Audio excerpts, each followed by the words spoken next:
Awesome. All right, everybody. Welcome to the December 7th Ask Me Anything. This is the most recent AMA that we're doing for MECH.GAME. And we've got a lot of updates and stuff for you guys today. Again, if you guys don't know, my name is Tanner Larson, founder of MECH. I've also got my partner Jarvis on the line, who'll be coming up in a little bit, and then a surprise team member as well. And then we'll have another team member showing you some other cool stuff.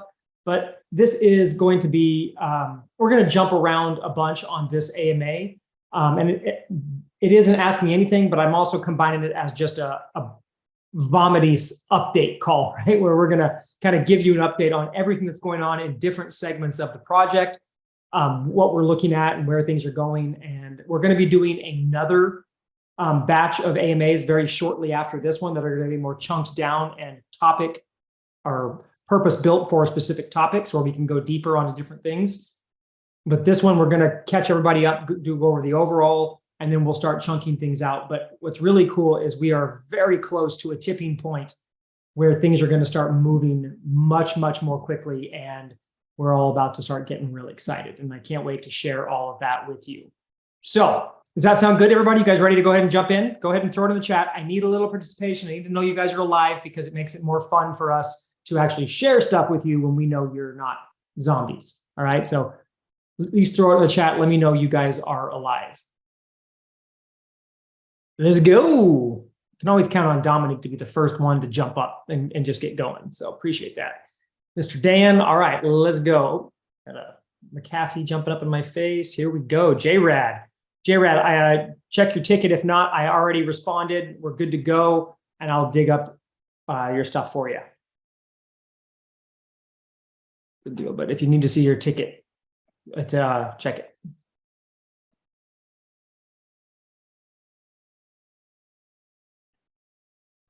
Oh, bummer, Jay Ryan, because you're on training right now. So it's okay. Glad you're here. And I know it's late for you, but glad you guys are here. Okay, so let's go ahead and kick it off with me sharing my screen. And I'm going to share this one. Let me know if you guys can see my screen.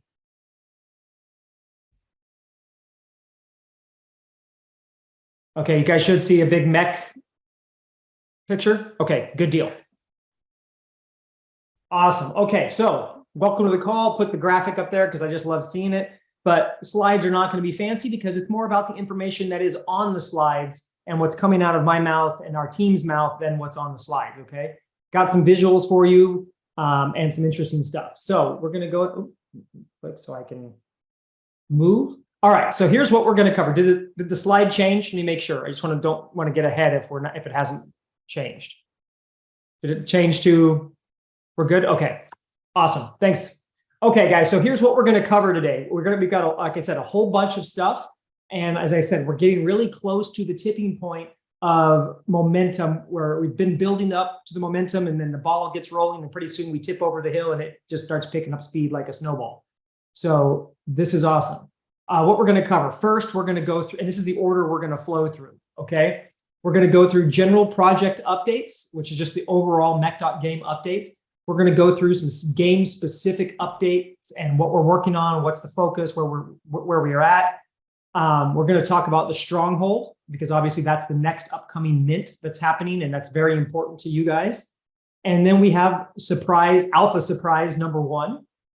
And then we have the infrastructure and technology updates. Jarvis is going to come on and show you guys what has been built from an infrastructure technology standpoint, where we're at, what's changing, what's new, and some of the exciting stuff there. After that, Lorenzo is going to be joining us, and Lorenzo has just released, as of yesterday, a new game APK, which is the prototype APK version that we're sharing with the overlords to test everything out. And this should be the next stable demo that will then move on, and I'll tell you a bunch of stuff about that. And then we'll wrap it up with surprise number 2, another bit of alpha that's exciting and you guys are going to love, and it's going to then move into some Q&A if there's any questions and stuff. Again, feel free to ask questions on the fly as we're going. Obviously, some things are not yet ready to be revealed. Other things are. If it's not something we're going to be releasing yet, we'll tell you why. If it's something that we have, it's going to be coming up in the future AMA, we'll tell you that as well. And otherwise, we'll just answer it directly and give you as much information as we can, right? Does that sound good so far? Awesome. Okay, let me grab a real quick drink. Yeah, everybody loves the alpha. Surprise 1 is going to blow you away, and surprise 2 is going to put a big old grin on your face. So you guys are going to love it. Okay. All right, so moving on. So general project updates. Okay, I just put some bullet points on here for us to go over and have a talking point and make sure I don't forget anything. First and foremost, yes, the market sucks. It absolutely sucks. Big old yucky things, right? It's terrible. However, we're not slipping. We're not stopping. Projects are going bankrupt or disappearing left and right. We see Discords dying and going quiet with nothing. We see project owners disappearing. All of that. Not the case here. Okay. We are still building. We're moving on. And we haven't stopped building. We have just refocused and decided to put our heads down. Now, this is a very important element, guys, because every company I have ever built has been initially started or built out in the middle of some form of economic shitty environment, down markets. Okay. And it's building the companies that build through and keep their head down and be very smart and strategic in those down markets that are the ones that have reaped the biggest benefits and consistently do that. Okay, I've mentioned that before. I didn't intentionally do that with MECH. It just so happened that we started at the high and it tanked. But the good news is that we have been able to build consistently through this. Okay. Now, first and foremost, important to you guys, game development, project development has not stopped or slowed at all. Despite the slowdown of everything, all we've had to do is be more strategic with our budget and be very, very tactical and practical about how we apply funds to get what we need to get to produce what we're producing for you guys, all right? Game devs, server engineers, blockchain devs, artists, all working nonstop, multiple game devs, multiple server engineers, blockchain devs on multiple continents, artists, 3D modelers, all of that, generation specialists, they've all been working nonstop. 100% of the treasury funds, all the money that MECH has, are being used on game dev, servers, and tech build out in a very strategic manner. They're the only people getting paid. Zero salary has been paid out to myself or Jarvis. The only people who are getting paid or the only money that's being spent is on direct talent to move out the different phases of the project. We're paying our artists, we're paying our developers, our server engineers, paying our hosting bills, things like that. There has been no profit. There has been no Lamborghini purchases, nothing crazy like that, because every penny Jarvis and I have decided is going straight towards the company, and that we have decided not to take any form of payment until the company is up and running and everything is live for you guys, and you guys are in process of doing all the things that MECH is excited to do. All right, which I don't know how many projects can say that, but I'm very proud to say that that's the case. Okay, and we have money for our runway to continue building because we've been very strategic with how we utilize funds. Okay, we've had to go slower in a few areas, but that's okay because we're able to push through and survive this down market because we didn't blow a bunch of stupid money. All right. Also, moving forward, revenue generation is obviously a very important aspect for the company in order to sustain future growth. You know, if you don't have revenue coming in, a company can't sustain itself long term. That just doesn't work. Okay. That's not how it works. You have to have revenue. And I'm not going to sugarcoat it. And a lot of projects I've seen are like, oh yeah, we're not going to talk about money. Well, hell, guys, I'm a business owner. I'm a business entrepreneur operator. So is Jarvis. We need to make money. Not right now, but we need to start focusing on revenue and moving things forward so that we have revenue projections and things being built so that as the company can progress, it starts generating revenue to sustain its future growth, because eventually money will run out if we don't generate new funds. Okay. I'm not trying to say anything scary or crazy here, but just, hey, this is a legit business. And we're eventually going to be rolling out revenue stream generators to help bring income into the treasury to sustain future growth and expansion of the team. We have a lot of big plans, stuff we've talked about, and that's where that's going to grow from. So some of the revenue generation that's going to come up, all right? First and foremost will be Stronghold NFT sales. Obviously, we sell NFTs. we get some money for the company. We can then, do more stuff with that money. The MECH token sale, we'll be selling MECH tokens, obviously through private sale to you guys as well, which you guys get the huge discount on. We'll also be doing the public sale, and then, along the way like that. We have P2E. When P2E gets going, the company will be making money from P2E. Now, some cool stuff about how that's going to happen. I'm not going to spoil the surprise on that yet, but we'll talk about that in a second. P2E is another revenue generator for the company. And then also infrastructure as a service, because Jarvis and I, in order to bring MECH to the public, and with this shift that we've done to take MECH mobile and integrate blockchain and all the stuff, the technology to do that didn't exist, as many of you guys know from our previous inmates. We've built that technology, and that technology has every bit as much promise, if not more, than the entire MECH.GAME project, because every mobile game that's in existence can now plug into our technology as an infrastructure tool to bridge the gap and now start using blockchain or integrating with blockchain and tokens and crypto and all that stuff, should they want to. And we can productize that as a service, and that can generate revenue for the company as well. And we're going to talk a little bit more about that later. Okay, so those are the first updates. Next update, specifically on, well, actually, is this good so far, guys? Is this good information? You guys happy with what we're saying so far? I see Nick asking a question about strongholds. We're not there yet, but we'll keep going. Abel, thank you for the comment. Appreciate it. Good deal. Okay, now Genesis MECHs. Okay, that's what you all care about because that's what you guys purchased, right? You guys bought your Genesis MECHs, gained all the perks. You've already got your drones, of which there will never be any more. We have special game modes that we're going to develop for the drones and stuff like that down the road.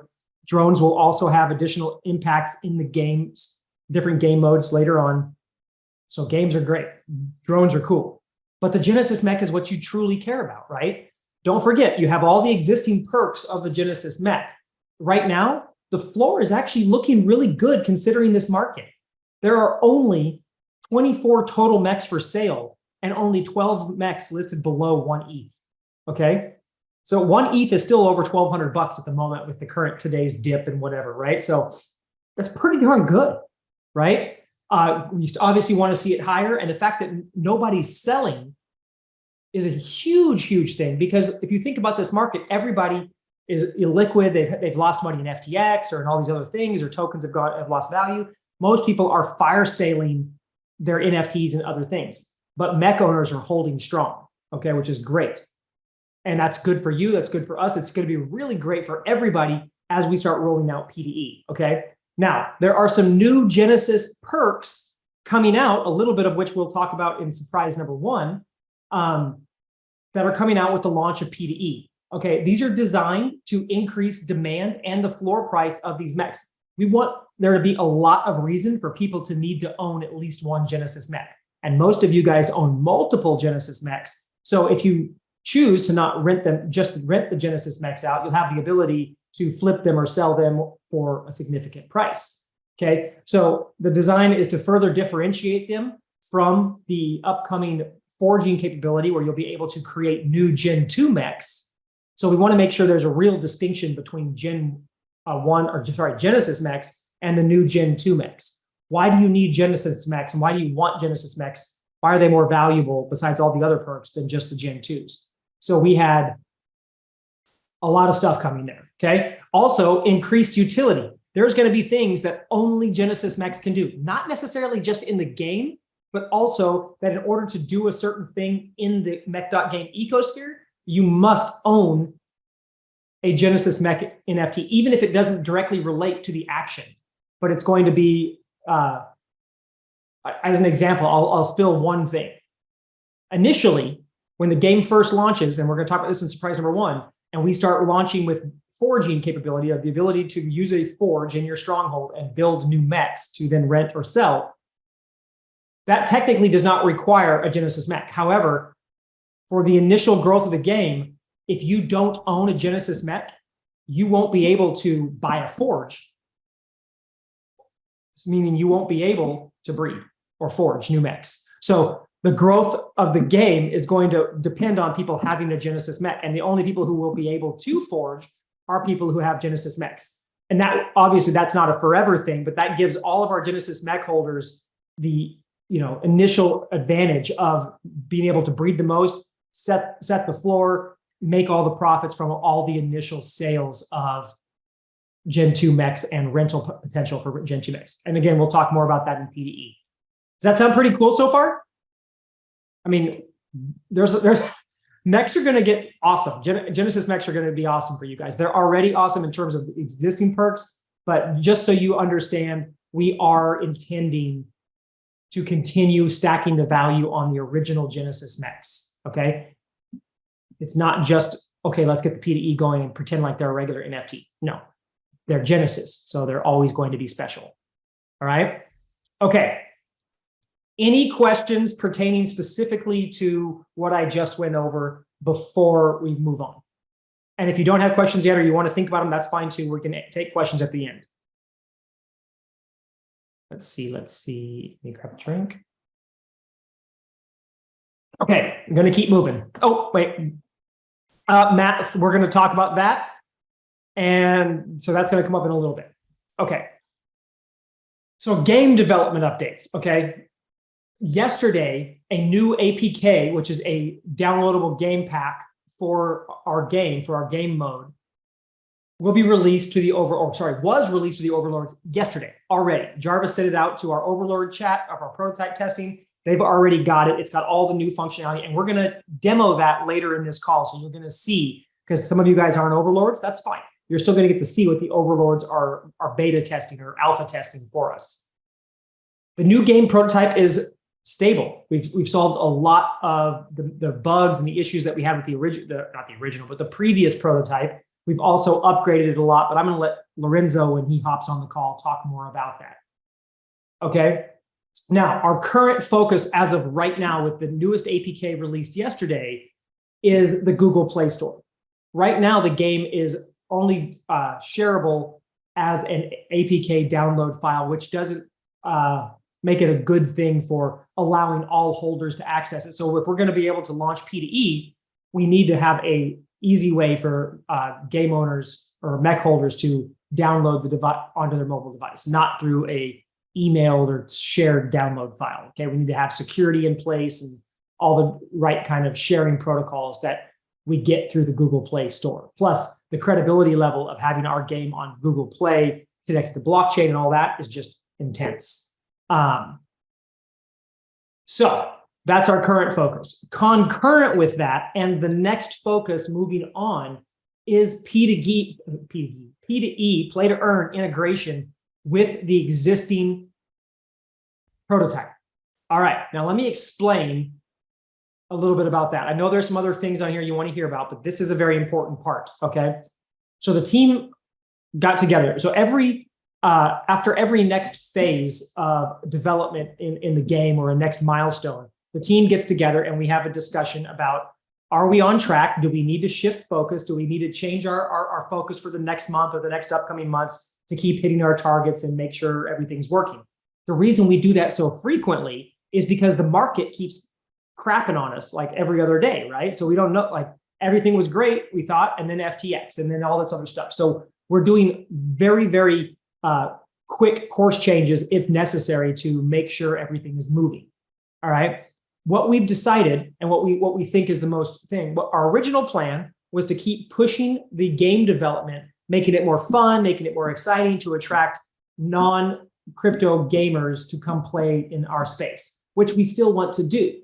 However, that plan with this market may be good, but the downside of it is that mech holders, existing holders, suffer. Okay? And the reason they would suffer is because that would delay further the launching of play to earn and the economics and the tokens and all the other stuff, which we don't want to do. Combine that with the fact, like we said, we want to start focusing on revenue generation. And to do that, we need daily active users. We need a whole bunch of other pieces in place. When we realized that the current game prototype is stable, everything's working, and it's already more of a game, like it's a true skill-based game. It may not be the absolute most fun game you've ever played at this point, but it's better than any other P2E game that's ever been launched. in terms of gameplay, because it's actually a game and it's skill-based, not clicky DeFi. We already have that. We said, hey, what if we stopped trying to make the game fancier and more fun right now and shifted our budget into fast tracking the P2E launch so we can get play to earn launched twice as fast, which would do a couple of things. Number one, it'll allow everybody to start utilizing play to earn, using their mechs, renting mechs out, forging, doing all of that stuff, and actually generating income in a down market. Doing that would bolster our chances of a successful token launch, because I'm sure you guys don't have any doubt that launching a new token in a down market is a struggle, okay? That's why we've kept pushing it off. But if we have an absolute use case where people need the token, well, now we have a way to bolster the token value and prevent it from crashing. On top of that, launching P2E and breeding also provides a transaction fee revenue source for the company to start building revenue and extending our runway. So there's a lot of wins there, the biggest of which is what Jarvis, myself, and one of our other team, actually not one of them, all of our other team members, but one in particular who's going to talk in a minute, have decided is this is the best bang for the buck for you guys. You guys have been patient, you've been waiting, you've seen the infrastructure we built, all the cool tools, and it's exciting. But damn it, you guys are ready to play. You're ready to rent your mechs. You're ready to start using them. So we've decided that the concurrent and next focus is P2E integration with the existing prototype, which has music, and you're going to see it's pretty cool. But after we get the P2E launched and functioning and live with the forging and all of those pieces, which all will be launched together, at that point, then we'll go back to focusing on the next game mode, which was going to be PvP. We'll go focus back on making the original game mode more fun. We'll roll out the drone game mode and all those different things to us make a lot more sense. And it actually benefits you, the holders, the quickest, okay? And no more having to wait. So does that sound pretty cool to you guys? Having us launch P2E and being the only play to earn game that actually has a decent tokenomics plan that can function in a down market. And that's just not for you, the holders. It'll open up other scholars, and we're going to talk about that in a little bit. Scholars, managers, everybody's going to be coming into to play. Okay, which is going to be our next thing. Okay, also, as far as game developments, those of you mech holders who purchased from the initial mint obviously have been able to earn staking rewards. We never could launch staking the way we wanted to because of the legality issue. So we just said, hey, what we're going to do, guys, is we're going to backdate everybody's staking as if you had staked from day one, which many of you would have not. So we're actually paying you guys a bonus, but we're going to just take those staking rewards and deposit them automatically into your game account when the P2E launches. So you'll have all your staking rewards in your game account for use as if you had a whole library or a vault of saved up rewards, okay? So those are, they haven't gone anywhere, you haven't lost them, they've already been accruing, and they're just gonna be deposited right into your account. There will be a process for claiming them and all of that and making sure that they go to the correct wall, or the correct mech owner gets the correct staking rewards and all of that stuff. We'll have to, there's a process for how we'll do that, but just know that's the plan. Also, as I just mentioned, P2E before fun and new modes. I already explained that in the last piece, so I don't really need to keep going on with that. But we believe this is the best of all worlds with the current market, with what would benefit our mech holders the most, which what would benefit the company the most, and just kick things off at a whole new level and put all eyeballs in the P2E gaming space on MECH.GAME, because everybody, if you guys are in that space, you know that they are desperate for something that works.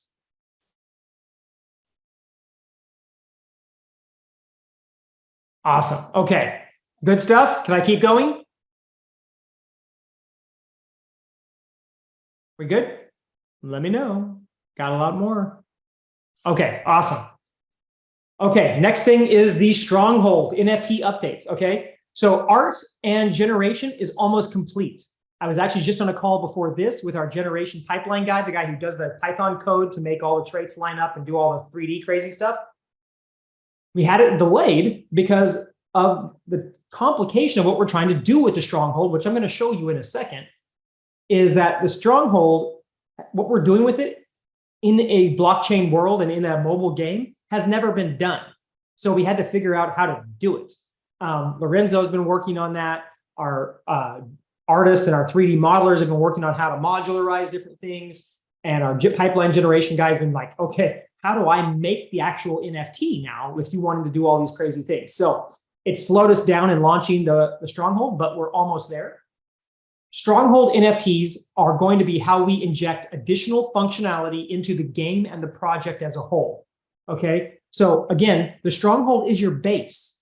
So within the base, there will be functionalities or access points or things like that that will occur inside your Stronghold or be accessed inside your Stronghold.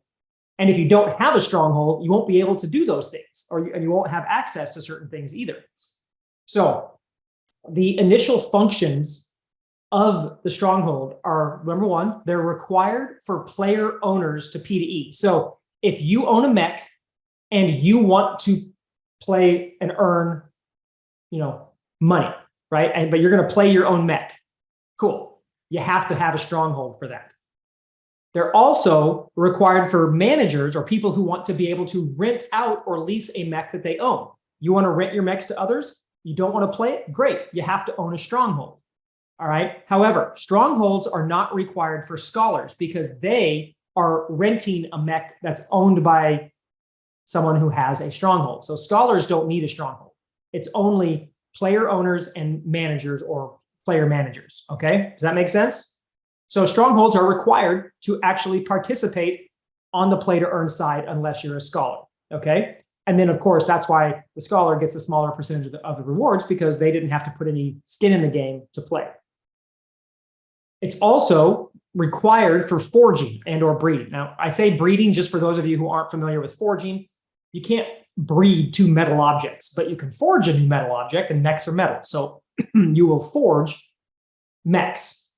Also, Strongholds will be used for expansion pads, which also allow for additional functionality and controls in the game to streamline and design the P2E.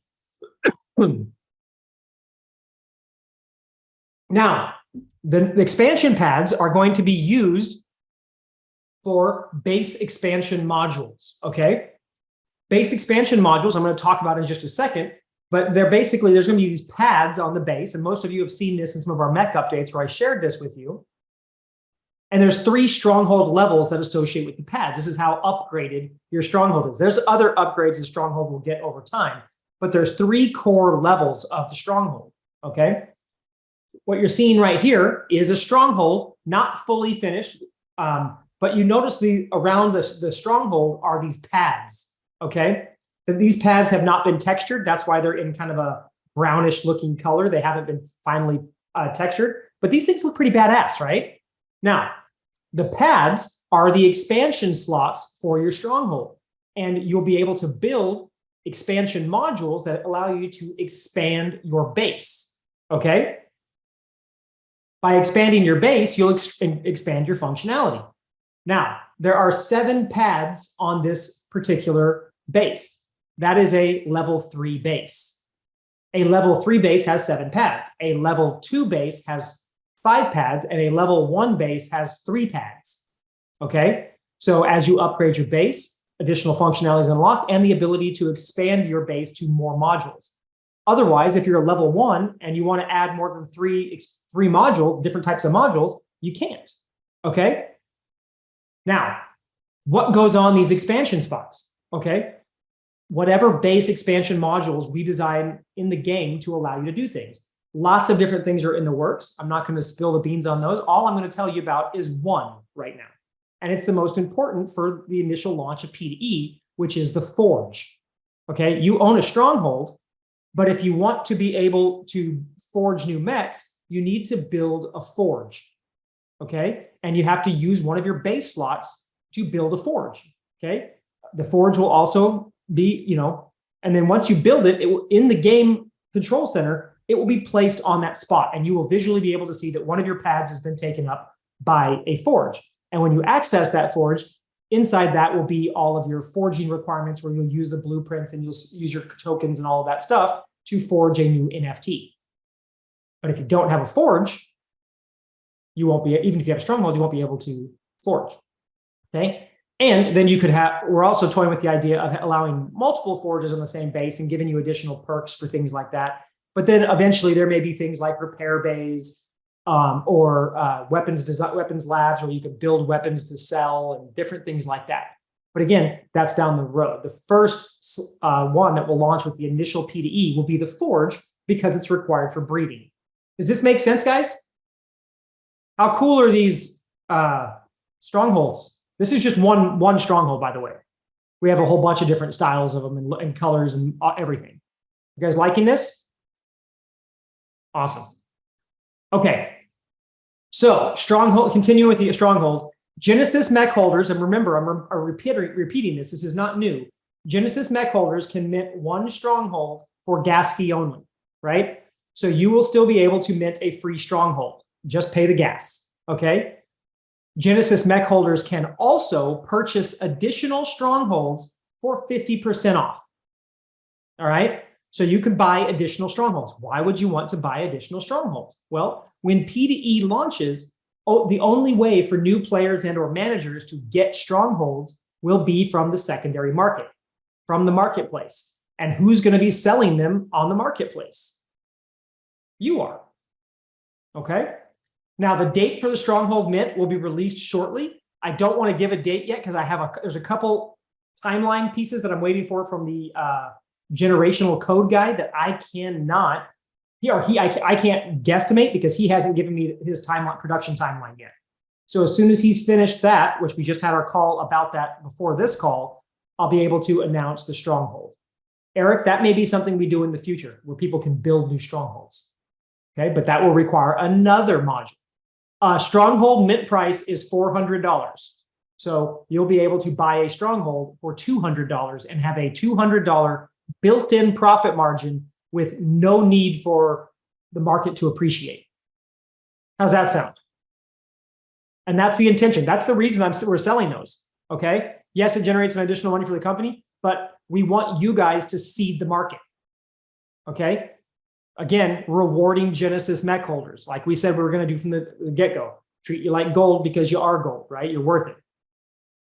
Okay, so again, the date for the stronghold mint will be launched shortly or announced shortly because it is the next rollout in the phase of our plan. Okay, got to do that next. All right.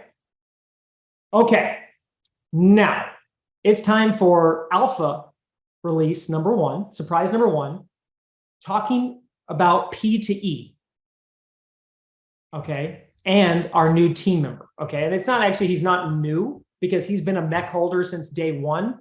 He also owns a ton of mechs, but many of you guys know him. He also happens to be an overlord, but what you may not know is he is one of the foremost talent and experts when it comes to current P2E, okay? He's one of the biggest guys in Axie. He was one of the biggest guys in Pegasus.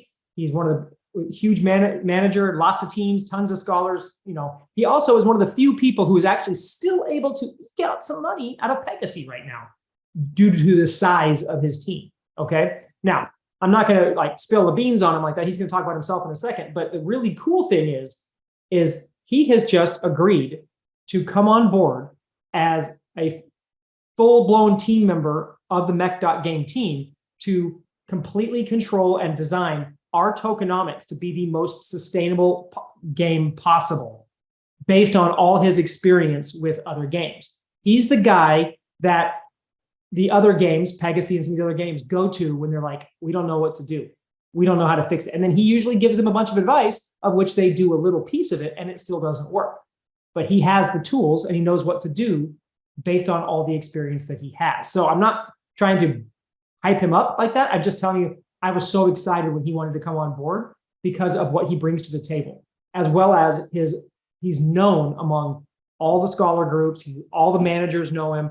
So the fact that he's coming on board and planting his flag here at MECH.GAME, and he's going to be in control of our tokenomics and dialing it in, that's going to bring a lot of credibility and notoriety and attention to MECH.GAME as soon as we launch it. Okay. Now, does anybody have a guess who this guy is from my description before I bring him on?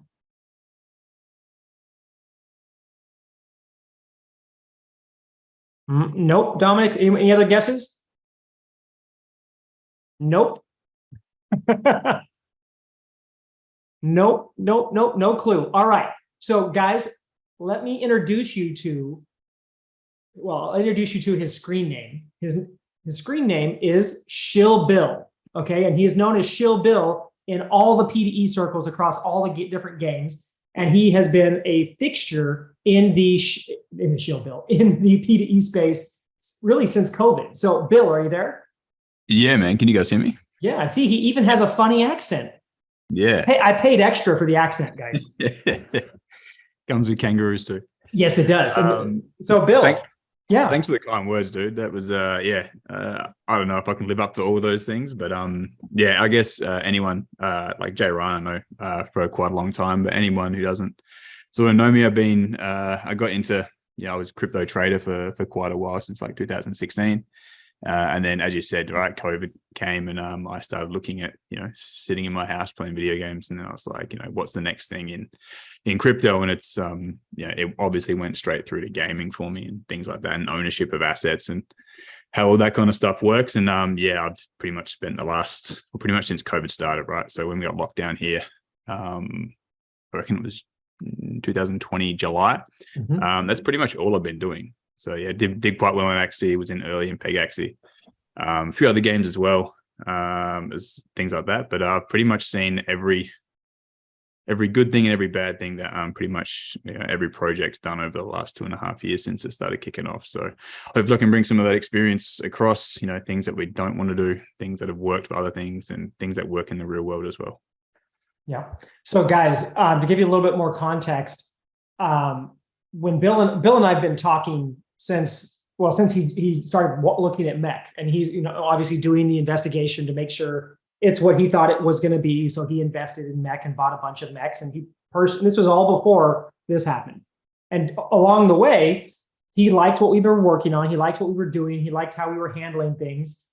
But he also was like, hey, look at this. And he'd give me ideas, and he'd be like, and we had multiple calls where he would share some different like snippets of tokenomics ideas or thoughts on sustainability and what does work and what doesn't work. And so I was already picking Bill's brain significantly. And of course, it behooved him to help because he's an investor in the project, right? He owns MECHs. However, that kind of kept going. And then we started talking, and it was like, he's like, hey, I've been involved in all these projects, and I've made some money and whatever, but they always crash. And it's, I see the writing on the wall. I suggest all these things that can actually fix everything. And he's like, but I have no control. And he's like, I'd really like to get involved in a project where I can help direct the outcome and fix the stuff that is, that's wrong. And one of the things he likes about MECH.GAME is it wasn't a cash grab. It wasn't, hey, let's suck all the money out of P2E and let it crash and then be like, oh, we don't know what to do. Or it's just, that kind of stuff. So when he came on board, I'm not sure if he expected this or not, because we'd already been working on our own tokenomics models and different things like that. But I said, hey, Bill, if you're going to do this, I would love for you to come on the team. Why don't you here's the constraints that we have. Within those constraints of like, we have strongholds, we have MECHs, we have things like that, and we have the mobile game and certain stuff like that. Why don't you design the perfect tokenomic system that you think solves all the issues that we were already trying to solve and gives us, allows us the controls that are missing from other P2E games. All right. And so we've given Bill kind of a blank slate. I'm not saying this to put the risk or the like it's his thing, but to say that he doesn't have the constraints of like, oh, they're not going to listen to me. We're like, hey, this is your expertise. You know how to do it. And you know it from both scholar, manager, and now project side. So you know how to build the perfect system and what worked and what didn't work. So with that said, Bill is going to share a few slides and a few things with you and kind of walk you through our thoughts and some of the high level views of the model. However, I'm going to qualify this by saying we've already agreed not to go super deep into the weeds on this. And I'm saying this as much for myself as for Bill, because you guys know I like to talk and Bill likes to talk too. But also because what Bill and I are going to do is after this, as we get a little further along, we're going to start hosting regular P2E calls. And if you haven't noticed yet, there's actually a new P2E chat in the owners section of the Discord. And that's just for the economy. When Bill will be in there, there'll be more stuff popping up, but we're going to go deeper. We're going to have calls specifically about that. All right. So with that said, Bill, I'm going to shut up and let me make it so you can share. Yeah, let's have a look. I just mocked up a couple of things. They're the ones I sent you before. So it's sort of an overlook at sort of what we've talked about without getting too deep, because yeah, I will sit here for the next 45 minutes. Me too. So you've got, you should have screen sharing now. It says host disabled still. Oh, still disabled. Let's see. Oh, okay. Try that. Oh yeah, sweet. All right, just double check. You guys can see this one? Yeah, we got it. You got it? Cool. Let's make sure I can see the chat and stuff over here as well. All right. So I guess this is sort of a bit of an overview of my role and sort of the stuff that I want to be, involved with, and sort of day-to-day kind of stuff as well.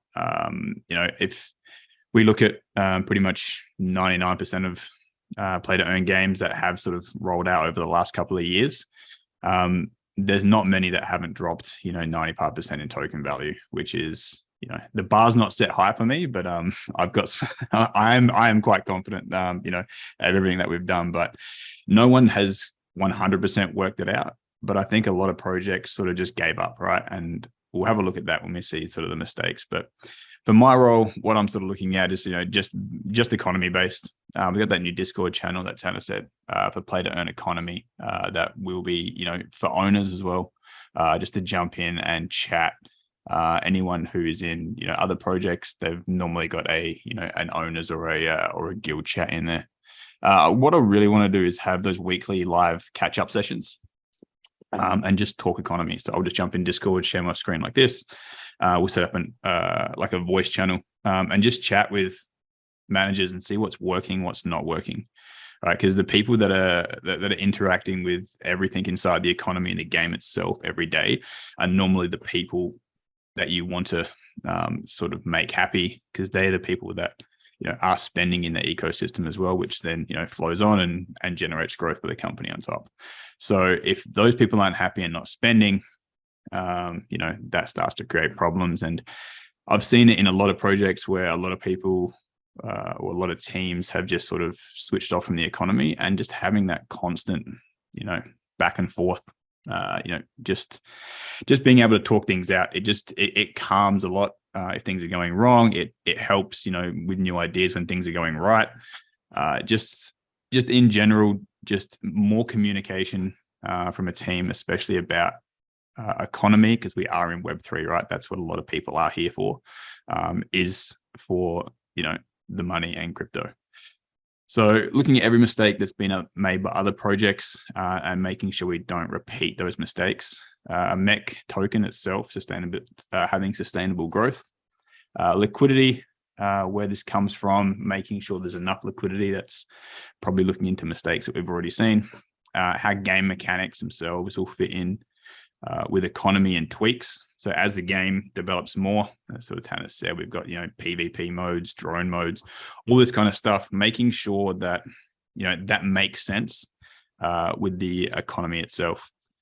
Scholarship programs. I've been a manager for Axie, Peg Axie, pretty much nearly every other game as well that's had them. So making sure that, that's working well.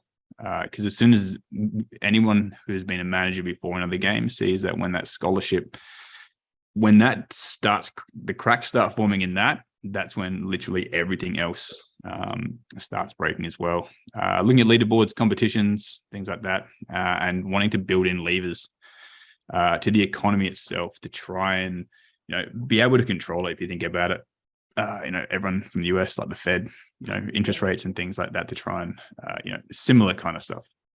So before Bill goes on, two things. One other thing that we had talked about that Bill was excited about, and so am I, because both Bill and I like to teach and like to train and like to talk, which is convenient, right? But the thing is one of the problems that both of us have identified about the P2E space is we build a system and you expect people who've never used it before to know the best way to use it and the way to use it in the way that the game is intending that will actually help the sustainability. So we're going to be teaching and having training programs on how to actually, not you have to buy, but you can put a scholar through, put a manager through that you can go and teach, because we want people to actually know how to use this game right, and teach scholars, hey, don't dump your tokens every day. Here's a way you can actually make more if you're smart with it and you don't try to sabotage the game. And managers, here's how you structure this. So that's one thing. The other thing I want to just caveat here with these mistakes that he's going to get into, there is not a functional tokenomic system in P2E yet because of the scholars. They're the boon and the bane at the same time, because they're constantly draining. Now, if you think about an economy, like he just said, the Fed, US, any country, an economy only works when there's give and take.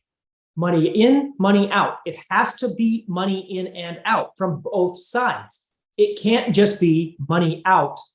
Otherwise, it's not an economy, it's a drain, right? So what we're doing, and what Bill's really excited about, and me too, is we've got so many tools of what doesn't work and what could have worked that we have, and we're going to build all these different levers, like he said, and it's going to allow us to attempt and continually refine until we hit the perfect economic structure. Right? So keep going, Bill. Yeah, no worries, man. Yeah, and like you're completely right with that. It's no one's really got it right yet. What we're looking at may not be the right thing, but it's the fact that, you know, the continual tinkering, and it's more right than what other people have done. So we're not making we're not making big mistakes, but like learning from previous mistakes. And I guess the first one here is this one, where it's the exponential growth of assets that just produce more of the same utility token. And I've got this utility token in quotation marks because no one actually used it as a utility token. This was what people looked at for earnings. And you saw this with Axie, PegAxie, Crabata, all those games where you had your quote utility token being minted out forever, and it caused hyperinflation, and it only works, it's basically that same model that Axie came out with. And then once there's too much and there's not enough demand from the other side, everyone starts selling the token, and you can't just print something into oblivion and expect the price for it to hold without the same amount of demand of new people coming in. So that's the one thing I want to just completely, move away from. We've seen it, pretty much every project that had that kind of model dropped at least 95 to 98% of their token value from its all-time high. Has some nice run-ups, but over time, I'm looking at building something that's more sustainable over time, rather than everyone just getting rich for a couple of months and then, abandoning the project. So here, hyperinflation. Again, utility token not being used to utility. And when that bubble pops, there's nowhere to stop the collapse there. Bad liquidity. We've seen that across the board, pretty much everywhere with a lot of the P2Es. A lot of them haven't got major exchange listings. So like Axie is a little bit different because they partnered up with Binance and they got AXS and SLP on there. There's a lot of liquidity, which makes things a lot easier, where most sort of projects that don't get listed end up on DEXs. And then, there can be a lot of manipulation from DEXs if there's not enough liquidity in there to bolster it up. Months of no communicating about economy and token price. We've seen this everywhere. Sort of, Discord sort of half shutting down. Not asking users of the platform what they want to be fixed and how to make their lives easier. This is probably the biggest one. It's weird that you even have to say it, but it's kind of like, if you can make the users, experience better, they're going to use the product more. And essentially that's how, MECH will make money, is that the users have to use like marketplace and all those kind of things. And that's how the revenue comes in. So making people's lives easier, people that are using this that using all the tools every day, making sure that they're happy. This is probably the second biggest one that I've been looking at and been thinking about it a lot lately. Scholars taking from the same prize pool that managers are competing for. So if you look at this in, say, Axie, and you're giving 40% to your scholar, you're both earning SLP. Scholars are playing the game to basically make money, and they're going to sell the token, and that's fine. That's exactly what they're doing it there for. That's what makes managers want scholars. They're going to play. That's how the whole thing goes.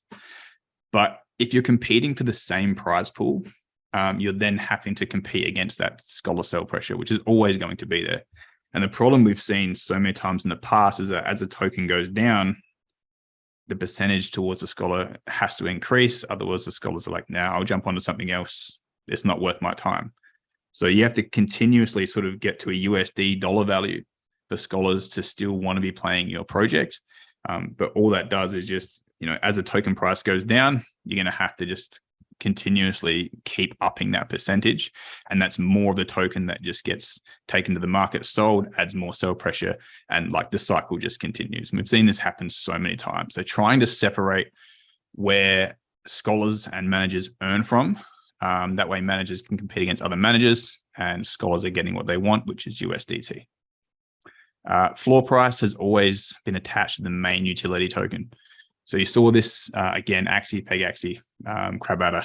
It was like SLP was the main portion of of the ingredients, I guess, to make an NFT when breeding.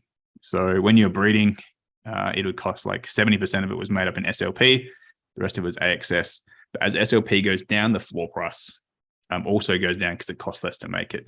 So it really does hurt the floor prices. And I remember selling Axie, like Aqua Axies for like 0.6 ETH.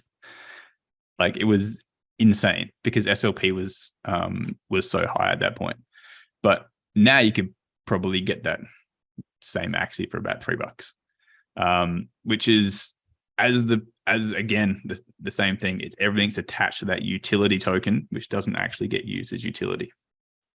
No major exchange listings, kind of went over that before. This one I'm kind of sold on. I've talked to Hannah about it. I'm sure we'll have more conversations, where most of these games have had a very easy ROI calculator. Anyone who's watched any of the videos that I did about Axie, Peg Axie, and things like that, or pretty much a few of the people that were making videos about breeding, it's a basic calculation. It's X amount of the utility token, X amount of the governance token, plus a little bit for your premium for breeding, and that's how much the floor price should be. It's too simple, and we'll get to that in the next slide of what I think could be different, and it sort of helps with a couple of these, and we'll leak a little bit of sort of what we've been looking at. So what it used to be was, let's take Axie for an example. It'd be like, hey, this cost me like 1,200 SLP. I'm going to make 120 a day. It's going to take me 10 days to get my money back. Those kind of calculations, and when the ROI is sitting, sub 30 days, is really just not healthy. And you're seeing asset prices balloon into the thousands and then crash down into like the dollars. Because a 15-day ROI is just never a healthy thing. So I'm going to be trying to get away from that, which some people are going to like, some people are not going to like. But I guess what I'm looking at here is more sustainability than trying to get everyone rich for a couple of months. And then have this game still being able to, be profitable, scholars still wanting scholarships 12, 18 months down the track. All right. Should I leak a bit about breeding? Yeah, keep going. Okay, cool. All right. So traditionally, we've only seen it be governance and the utility token. So anyone who has read the last version where it was in the white paper looking at credit, looking at having credit and not having a liquidity pool. So if you're looking at credit as an in-game gold token, as such, rather than it being listed. So this is the utility token. In my opinion, it should be used for utility. And if there's a way that you can just dump this without actually utilizing the token straight away, then that's when the sell pressure really kicks in. And you've seen some projects that have launched, and within a couple of days, or within a couple of claim points, those utility tokens have just burnt to the ground, dropped 95%. So a utility token, in my opinion, should be used for utility. There's no need to really have two tokens listed. but we'll get to what this looks like in the hybrid model later on. So for breeding, credit, which is what you would get every day for playing mechs, mech token.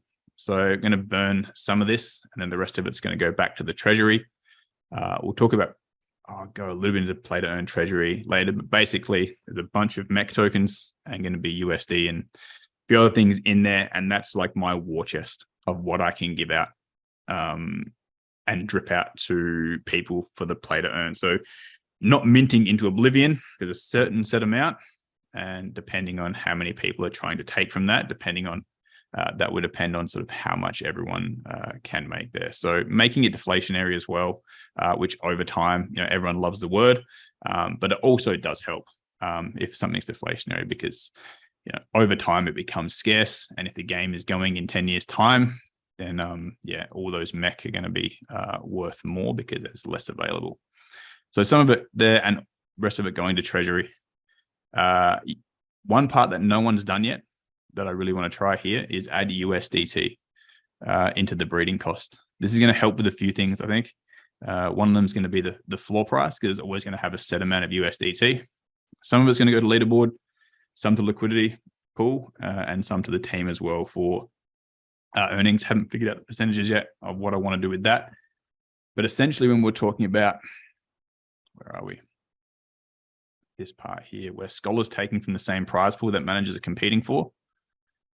From each breed, the USDT portion from here that I want to push in is going to go to the leaderboard. So scholars are going to get their USDT. If they were getting paid in MECH, they're just going to sell MECH, adding sell pressure. All scholars really want in the end is that USDT. So why not just give it to them? And essentially, we're making managers pay for the leaderboard up front from the breeding, but it also gives them the advantage of having a higher, possibly higher floor price, because it does have the USDT, right? So if it costs, I don't know, X amount in USDT, the floor price should at least be that, because that's what it's costing. And the last thing is going to be a blueprint that you need as well. So making this a lot more complicated than we've seen in the past. Obviously, you need the forge and stronghold as well to be able to do this, but these would be the components that I'll be looking at for breeding. So making it more complicated. No one's tried putting USDT in yet. Having this as a blueprint, this would be something, as we're talking about levers before, this would be a way of controlling population. So if we could go back and look at the problems that we've got here, is that exponential growth leads to that hyperinflation. So you've got two of axes, big axes, whatever, and you breed them, and then they make more that just make more viz or more SLP, and all they're doing is just producing more and more of the same asset. And you go from having 5,000 at the start to having like 1 million within like 4 months, and that becomes a huge problem with scholars. So what I really want to make this as well, I guess, is that I want scholars to be messaging managers in 6 months time to get a MECH scholarship, because they can't get one, because there's just not enough. And just, we can control how much is going to drip out. We've already thrown around some ideas, but having the blueprints, available, you can either buy them. There'll be leaderboard prizes, plenty of ways to be able to get blueprints, but having them be able to be for sale as well on the player-to-player marketplace. So if you do manage to win some blueprints, you can also sell them. It just gives an extra way of revenue for people to earn by having the blueprints for people that really want to expand out how many mechs they have. And yeah, blueprints controlled. So we could push more blueprints if we wanted more people, or we could scale it back if we're running a little bit hot. Yeah. And so one more thing about this, guys. It gives that control by making it complicated and giving us multiple different levers. Too much MECH on the market, cool. Now it's more expensive in MECH. Too much credit, now it's more expensive. Too little credit, now it's cheaper. But the element that I really like is the USDT, because again, like that's what scholars want. But what the cool thing you need to think about is, first of all, if you're new to forging or breeding, it always costs money to create a new NFT. Even if you're spending SLP, Viz, Axie, whatever, that's money because it's a token. Like you may have earned the SLP, but if you don't sell it, it costs money. And if you needed, Viz and you didn't have enough and you had to go buy it from the market, it's the same thing as just using USDT directly, only you're tying it up in a different token first. Yeah. So what we've done is separate that, and the cost will be balanced across the thing. So we'll factor in how much would a blueprint on average cost if you bought it, how much would the MECH tokens with that cost and everything to keep the number at the healthy level of price point so that there is a incentive to breed. There's an upside in selling, but the fact that we get USDT right away is multiple fold in this, if you see what he's talking about. So leaderboards are for scholars only, right? So scholars will have another way to earn from leaderboards that pays out directly in something that doesn't impact the token price, which is great. Also, that puts money directly into the game pockets that we don't have to. So if we got MECH and we needed money, we'd have to sell MECH, which creates sell pressure. But instead we get some USDT. Also, we can take some of the USDT that comes in from the breeding and apply it directly to additional liquidity. So we can increase the size of the liquidity as the grows based on a ratio of percentage splits. Abel says, can you explain where the USDT comes from to fill that pool? The USDT comes from the individual owners that are breeding. So Abel, if you want to breed a MECH, it's going to cost you X number of credits, X number of MECH, X number of USDT, and a blueprint. All those things you're going to have to spend, quote unquote, use all of those things. So if it costs you $10 in USDT, that's where that money comes from. And then a percentage of that $10 goes to the leaderboard, a percentage of it goes to liquidity, a percentage of it goes to the treasury. Yep. And I guess having a look at that as well, right? And this is probably helps go into this next slide.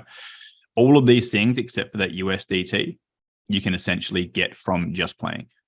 There's a bit of a sideways around to get the MECH token, but everything else, if you're playing, especially for people that are like owner players, if you own a few MECHs and you're going to play them yourself, you're going to be able to get all these things to be able to breed, except for the USDT portion, and then be able to breed and hopefully breeding for profit and selling the MECH. So that's probably the other point where we really want to be trying to push people into is the way of earning is not dumping the tokens, because we've seen it not work.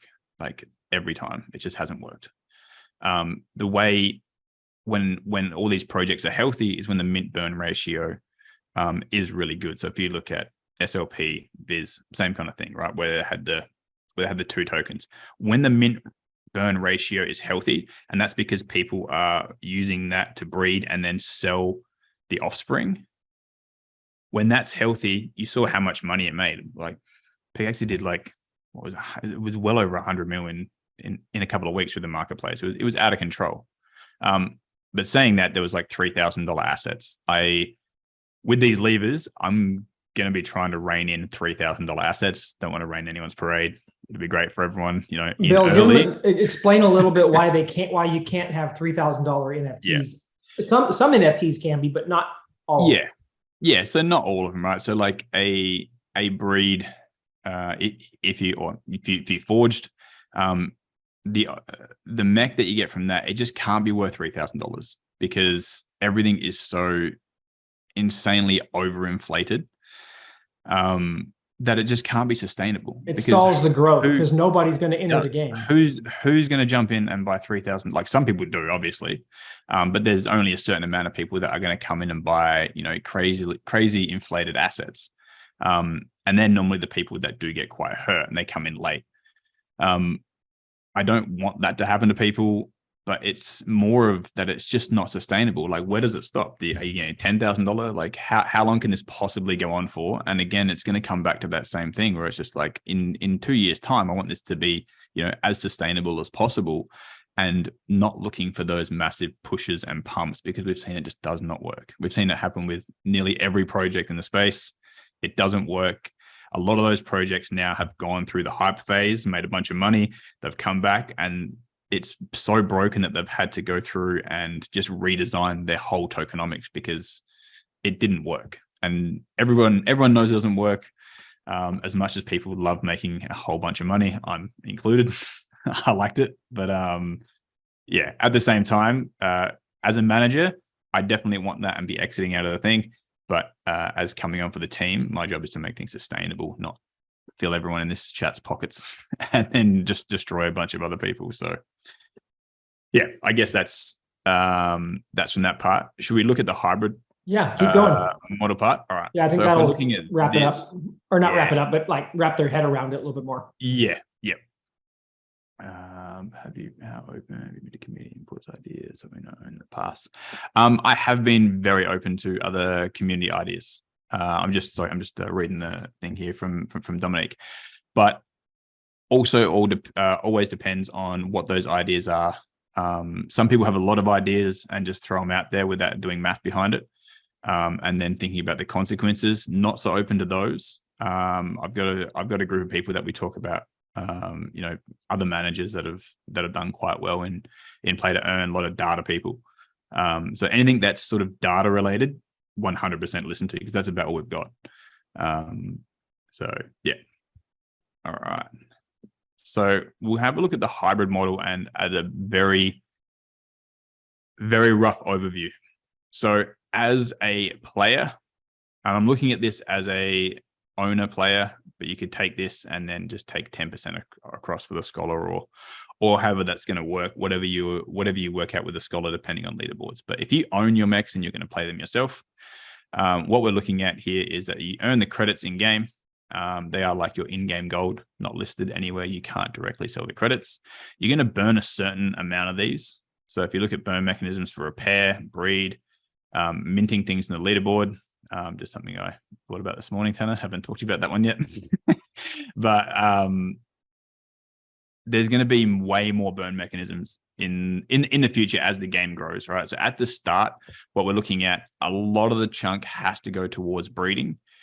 As we expand and get more mechs out there, repairing and possibly a few other things. But there's going to be other stuff in the future of where you're going to be able to use your credit tokens that you've got in game.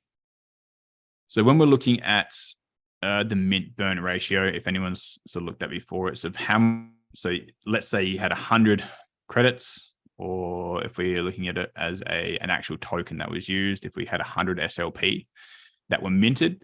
If you're burning, if you use 80 of those to then breed more, and then you've got 20 that just sort of sits in your wallet, you've burned 80%. So while most of that's getting burnt, there's not only a 20% sell pressure. Where we've seen most other games is that 20% sell pressure is at least a baseline from whatever the scholars are getting. So if the scholars are getting 1%, it's a 1% automatic sell pressure. If it's 10%, it's a 10% automatic sell pressure.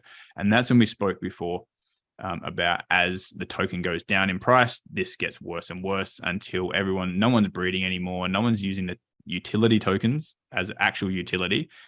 They're earning them all, sending them to your wallet, send them to Binance, sell all your SLP, get out. So we don't want that to happen. However, this is not able to, credits won't be able to be sent to Binance and sold, or sent to an LP and be sold. The only way to extract credits out is going to be to swap them for MECH. And this ratio of what it is going to be determined by how much the mint burn is. This hasn't been done before. I've run a bunch of numbers, sort of theorized it, talked to other people about it. But let's say you had 100, you use 80 for here, and you've got 20 that you're going to swap credit for MECH. So the more that people burn, the less amount is this. If you look at this as a circulating supply. So as a community, we're going to burn 80% of everything, breeding, repairs, and everything else. And there's going to be 20% left over. This 20% will then split up from what we drip in from the play to earn treasury. And we've got MECH, we'll have USD in there as well. There'll be other things in the future, I'm sure. But we're going to be dripping this out. And if anyone's played Gods Unchained, it's very similar to, this is one of the things that I liked from what they did with their Gods token, is that they had a certain amount per week, and depending on how many people played, depend on how much you got per reward. So this is very punishing if everybody just earns their credits and doesn't use them for any sort of burn mechanism. So if the mint burn is bad, if people earn like 100 and they only burn 50 of them, their ratio is going to be worse. So as a community, when the mint burn ratio goes down, you get a worse ratio, right? So let's say the circulating supply, we got 100 mech to give out, and the circulating supply was 300. Then we're looking at that kind of the ratio. So as the burn goes better and people burn more, you get a better ratio of what you're going to swap for. So at any given week, and we're looking at this resetting every Monday, taking a snapshot of the circulating supply and see how much people have earned and how much they've burnt as well. That will be when you'll be able to swap your remaining credit to MECH. But where we want to push people is to then burn using breeding or whatever else comes in the future as well with the credits, and then selling that for USDT rather than this. Because if everyone just sits and goes, all right, cool, I'm not gonna burn this, I'm gonna sell it, then this ratio goes way down, and for each credit you have, you get less MECH. If you think about it, guys, like when you have a job, right? You earn $1,000 from your job. Do you get to keep $1,000?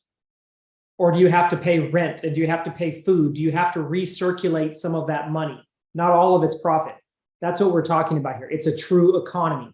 So the burn mechanism, the repair, breed, mint, all of that, that's part of the economic requirements, right? Now, the other piece of that is that as you burn through breeding, yes, you're spending your credits to breed and not able to sell them as MECH, but then you're creating an asset that can be sold for a profit and directly into USDT. So if you aren't familiar with P2E, most of the big money was not made by managers selling the game token. It was made by managers selling the NFTs that they created. Okay, so that actually creates the better circulation and everything else. So what this does is if you use the game the way that it's supposed to, and you support the economy, you're going to make more money than you would if you tried to screw the game and just extract. Yeah, and that sort of works as a community as a whole, right? So this ratio would be different week to week. So like 1 week you might get 3-to-1, 1 week you might get 2-to-1, you might get 1-to-1. If nobody burns anything. So this is going to be, as a manager, like this is a game in itself to figure out where you should be using your credits. All right. So if people aren't burning, you should be burning and then selling this, because you'll get more value for this than if you just try and sell these credits. So this is going to change. And I guess this goes to Abel's question here. What's an acceptable profit for managers? So I built a calculator. I can't show that one at the moment. But we're putting in different numbers and seeing how much we drip out from the treasury. So in the original white paper, it's still up for debate how much it is, but was it 20 million? Was 20% was in there? Yeah, for this. The point about that, Abel, is that it's not so much a matter of how do we decide what an acceptable profit margin is. It's what can the economy support as an acceptable profit margin sustainably. It's not like we build this in, okay, if in a perfect world, I'd love to say, hey guys, you're going to make $100 a day per MECH. How freaking awesome would it be to say that? But the reality is if you do the math, the numbers don't support that, because an economy can't support that based on the structure of how it works. So these calculators that we build out have to be structuring. Basically, it's a lot of modeling and plugging numbers in and seeing the output and go, oh shit, that didn't work. Let's try it again. Okay, that almost worked. How can we make it work? Oh, that did work. But the thing is one of the times, or not one of the times, a lot of times when you run a simple calculation, and this is where Bill comes in really strong, and where I'm just from experience in my business and stuff. On the short term, it's like, oh yeah, look, it works. I could make $100 a day. Okay, cool. Well, then when you learn how to forecast and extrapolate that out over day by day with compounding, with other elements that impact, and with forecasting, all of that, compounding, all that jazz, you realize that, hey, yeah, it works, but at month 4, the whole thing collapses. So and this is not just for Abel, this is for anybody who's not familiar with how this kind of stuff works. It's not like we just pick a number out of the air and say scholars can make $7 a day or $4 a day or $15 a day. It's literally based on how we can get the economy, what the economy can afford to pay out for what they're doing. Because the other thing you got to remember is that P2E, one of the reasons it doesn't work in most cases is because you're not exchanging any valuable service for the money that you're getting, right? It's not like you're making cars to sell that's gonna foot the bill for you playing. You just log into a game and start playing, and then you get paid, like as a scholar, and so to speak, right? That's where the managers help with all that. Does that make sense, guys?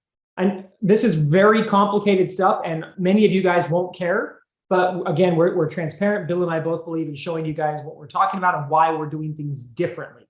And what we've got is pretty special. Yeah. So I guess like it's not so much sort of how much you can make per day. That's going to matter for scholars a lot, because that's when you start seeing the demand for more mechs shrink when scholars aren't making enough per day. That way we can, if we've got, this is how we're funding this leaderboard for the scholars is going to be the USDT portion of this from breeding. So as long as breeding is healthy, scholars are going to get, the more people breed, the more scholars are going to be fighting for over a leaderboard positions. And if we look back at this one here, as I said, you can get everything except for the USDT. Essentially, you could get all of this from not playing. If you earn your credits, you're going to use your credits here to burn. You swap some of those from MECH, which you then use for this other portion here. So you can get your MECH from your credits. So let's say you burnt like 70%, 30%, you're going to swap over to MECH. You use those MECH then for the part of the breed. It just continuously tops up this treasury.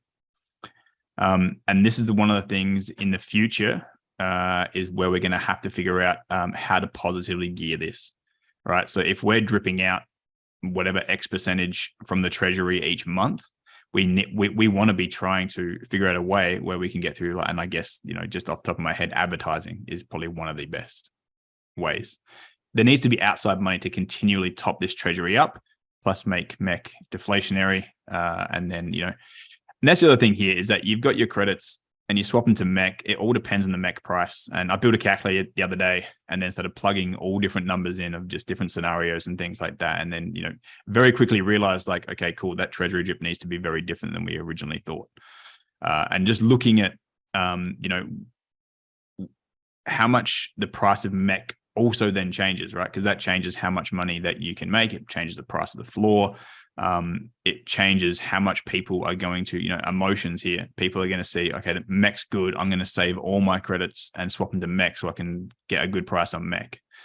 But all that does is make people then get less MECH for their credits. So essentially the way I'm looking at this from everything that I've seen is when the mint burn ratio goes bad on the 2-token model, that's when you start seeing the cracks.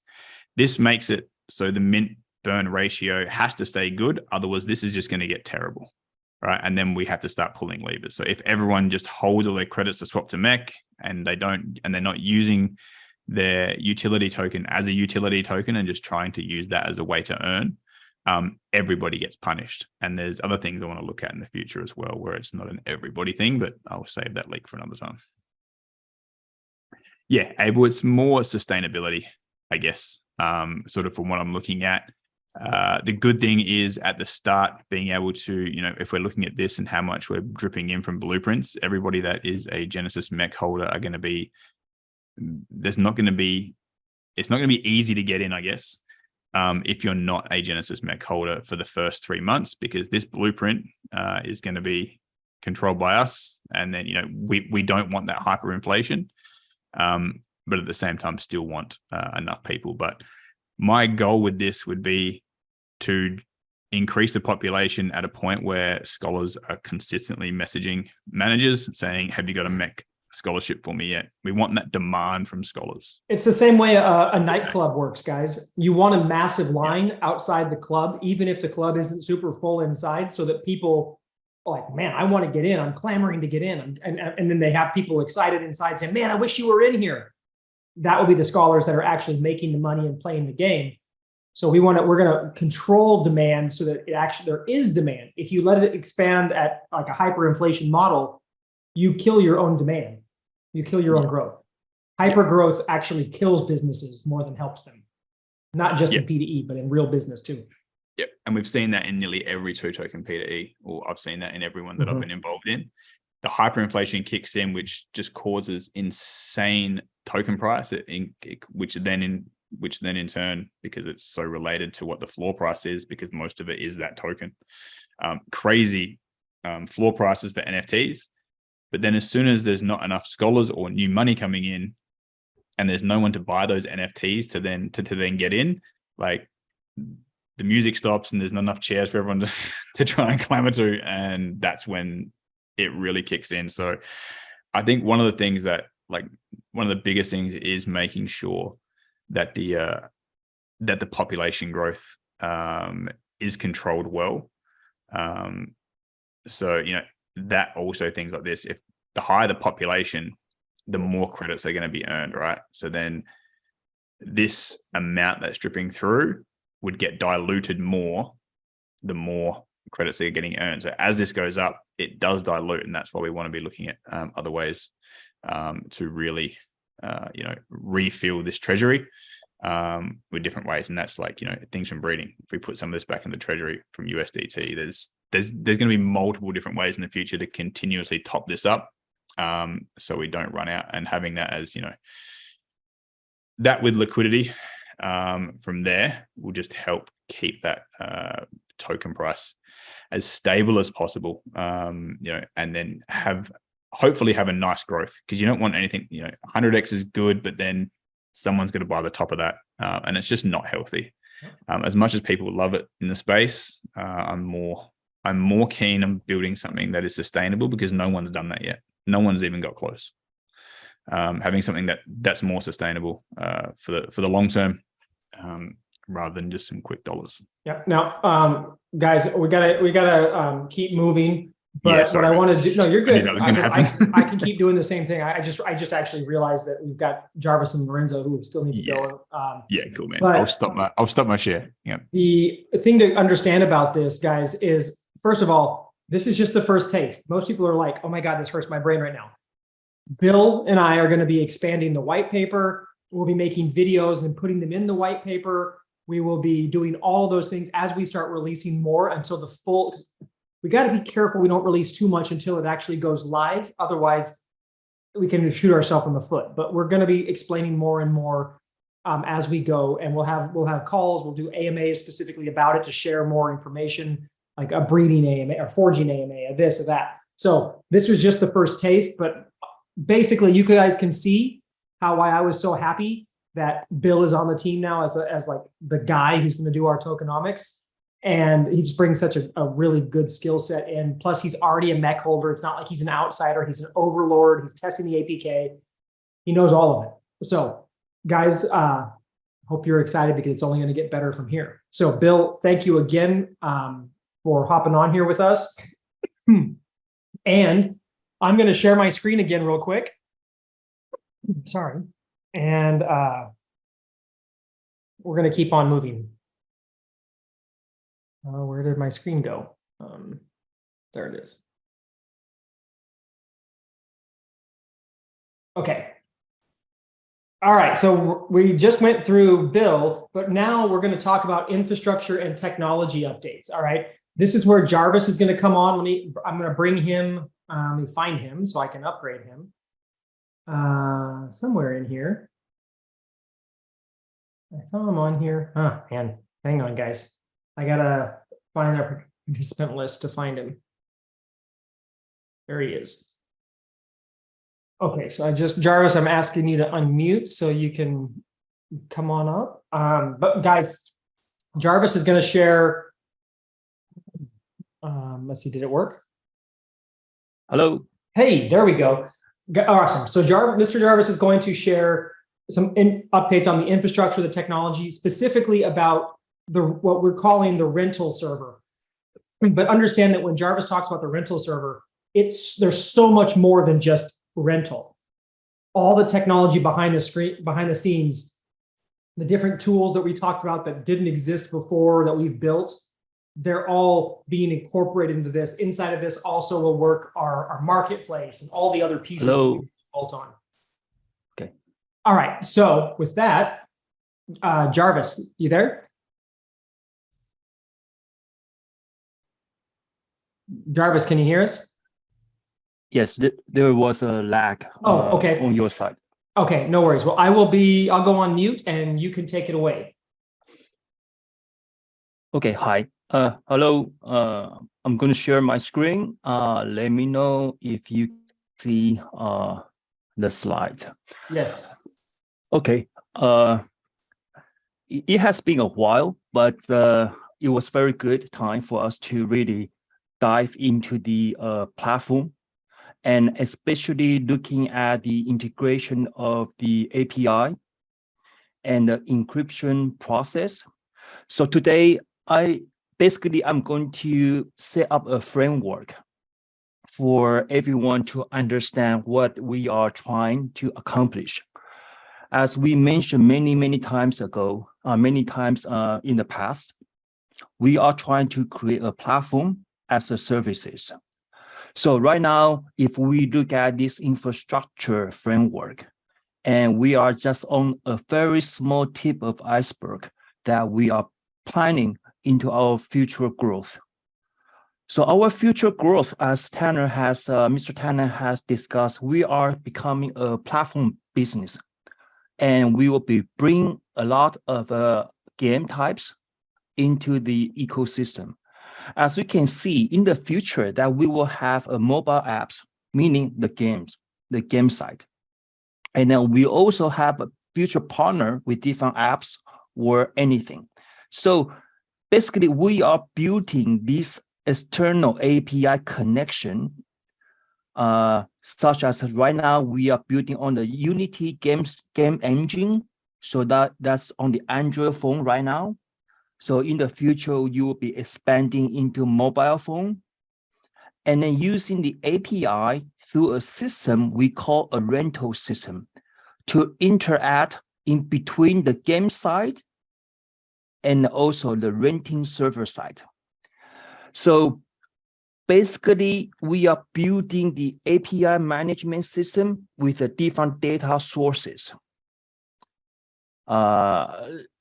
Therefore, it can be a complex process, but we already prepare the infrastructure for that. So the infrastructure for us right this point for the past few weeks, Lorenzo and the team here, we have built this process. The process that we want to discuss today here is basically how are we going to connect with the mobile phones, the Unity engine, which I call this a game server. The game server side, how we're going to connect using an email registration, and then using a verified password login. Then a user will receive a default password, and then you can change the password through the process of register your account to acquire something called UID inside the games. And then once that happens, we want to look at the rental server side.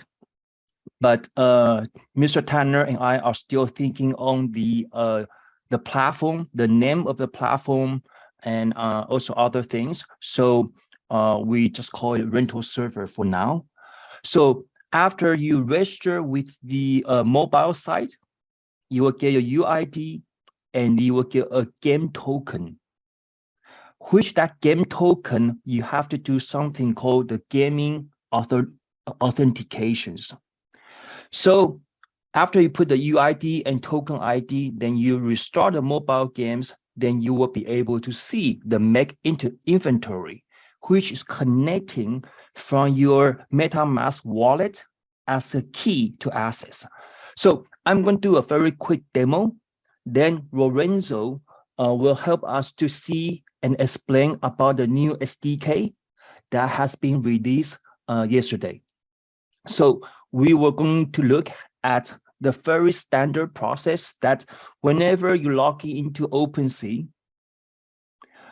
basically you log in using your MetaMask, right?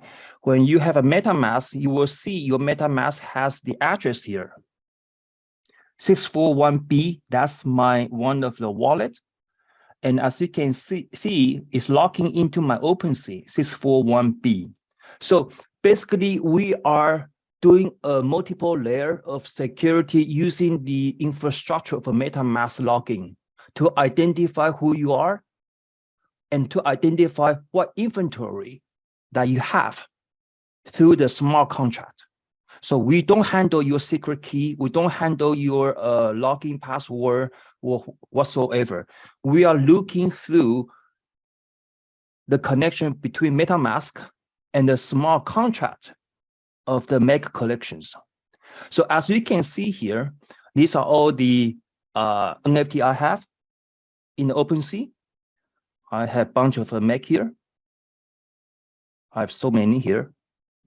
So anyway, that's one of my accounts. So once we go to the game rental server, as you can see, we will be, let me log out first.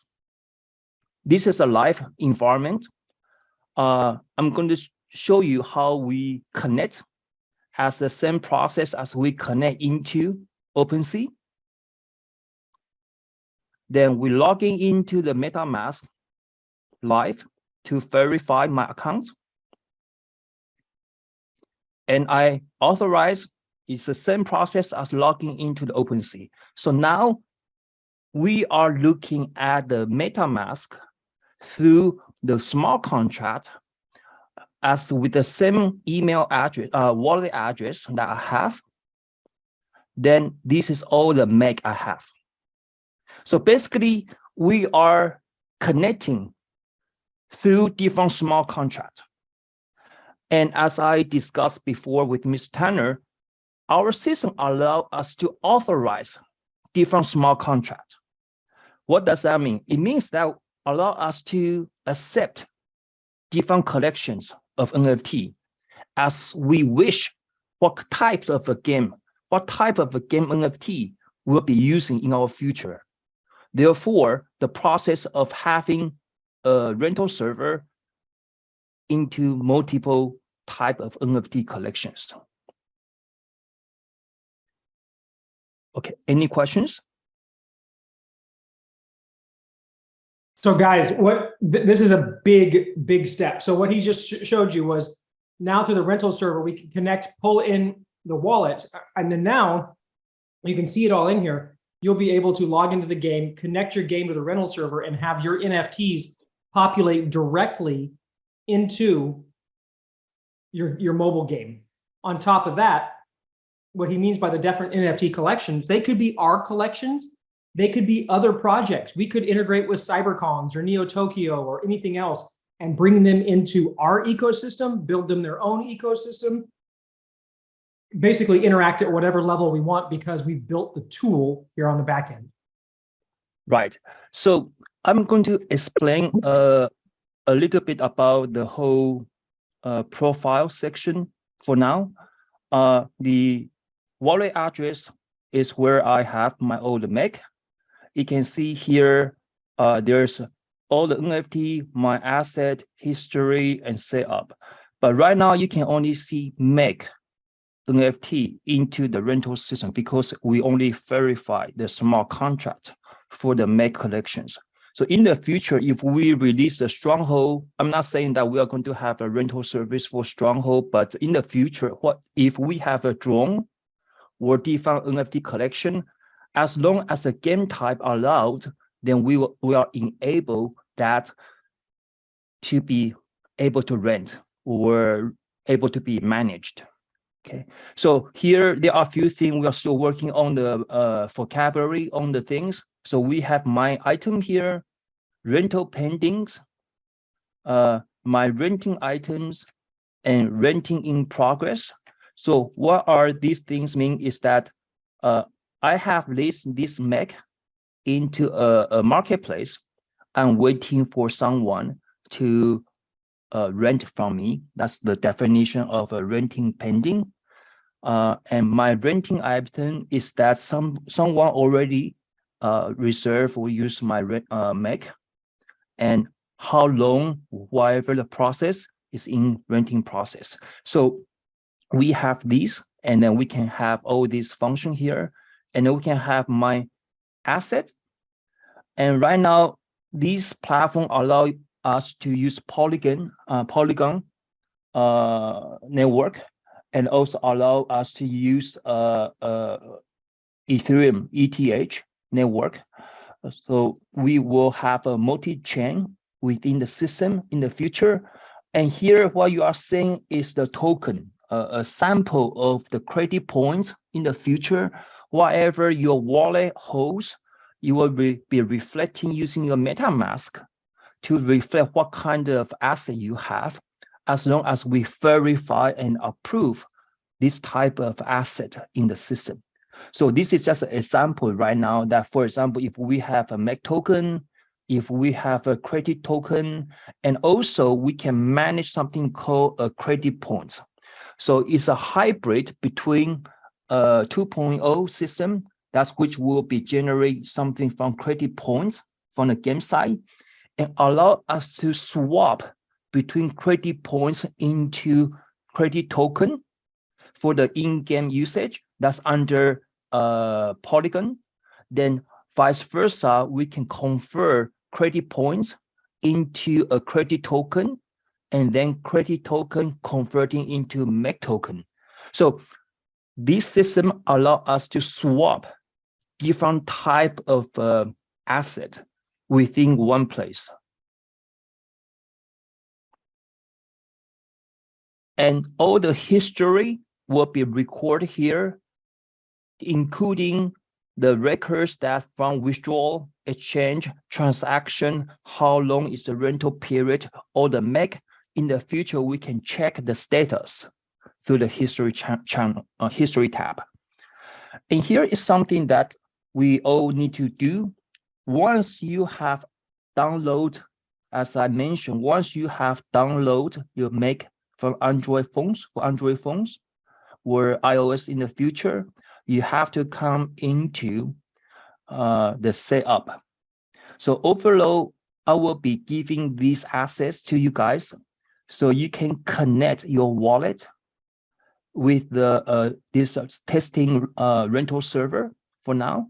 Then you can connect with your wallet into the system. Then the ID authentication, this is the ID for the rental server. So what I want you to go to the game authentication. And game authentication, you can see here, there are 3 different games here, okay? For now, you guys might only see MECH games. This is what I call the game types. A game types is just one type of a game allow us to play in one mobile devices. In the future, if we have different game types, and then we ask people to have a certain qualification to join that game types, such as you need to hold few NFT collection in order for you to go enter the next game types, then you have to do the authentication here. And then you need to be qualified to get a binding access in order to connect with the mobile side and the rental server side. Okay. Yeah, and good. Here is where, because I already bind my account with my mobile phone, so it's bonded with a game ID here. So this game ID is encrypted into my mobile phones. So it represents how many MECH, and it's an encryption between the game server and also with the game type, the Unity games that we have, and with your email addresses. So you will come to, if you are not binding your authentication, so overload will come in here. You'll bind here, then you'll get the game UID and game token IDs. So I think right now I'm going to stop here. I'll let Lorenzo to come in and then explain about the SDK and where can you find the game UID and where can you find the game token IDs. Lorenzo, are you there? Yes, I'm here. So, Mr. Tanner, can you allow Lorenzo to share his screen and Yep. he will walk through the process of the game and then how people register and log in, and then where they can find this game UID and game token. He will go through this customer journey. Then he will log in into the MECH inventory. And then in the MECH inventory, there will be a non-NFT holder and NFT holder MECH that we connect into the games.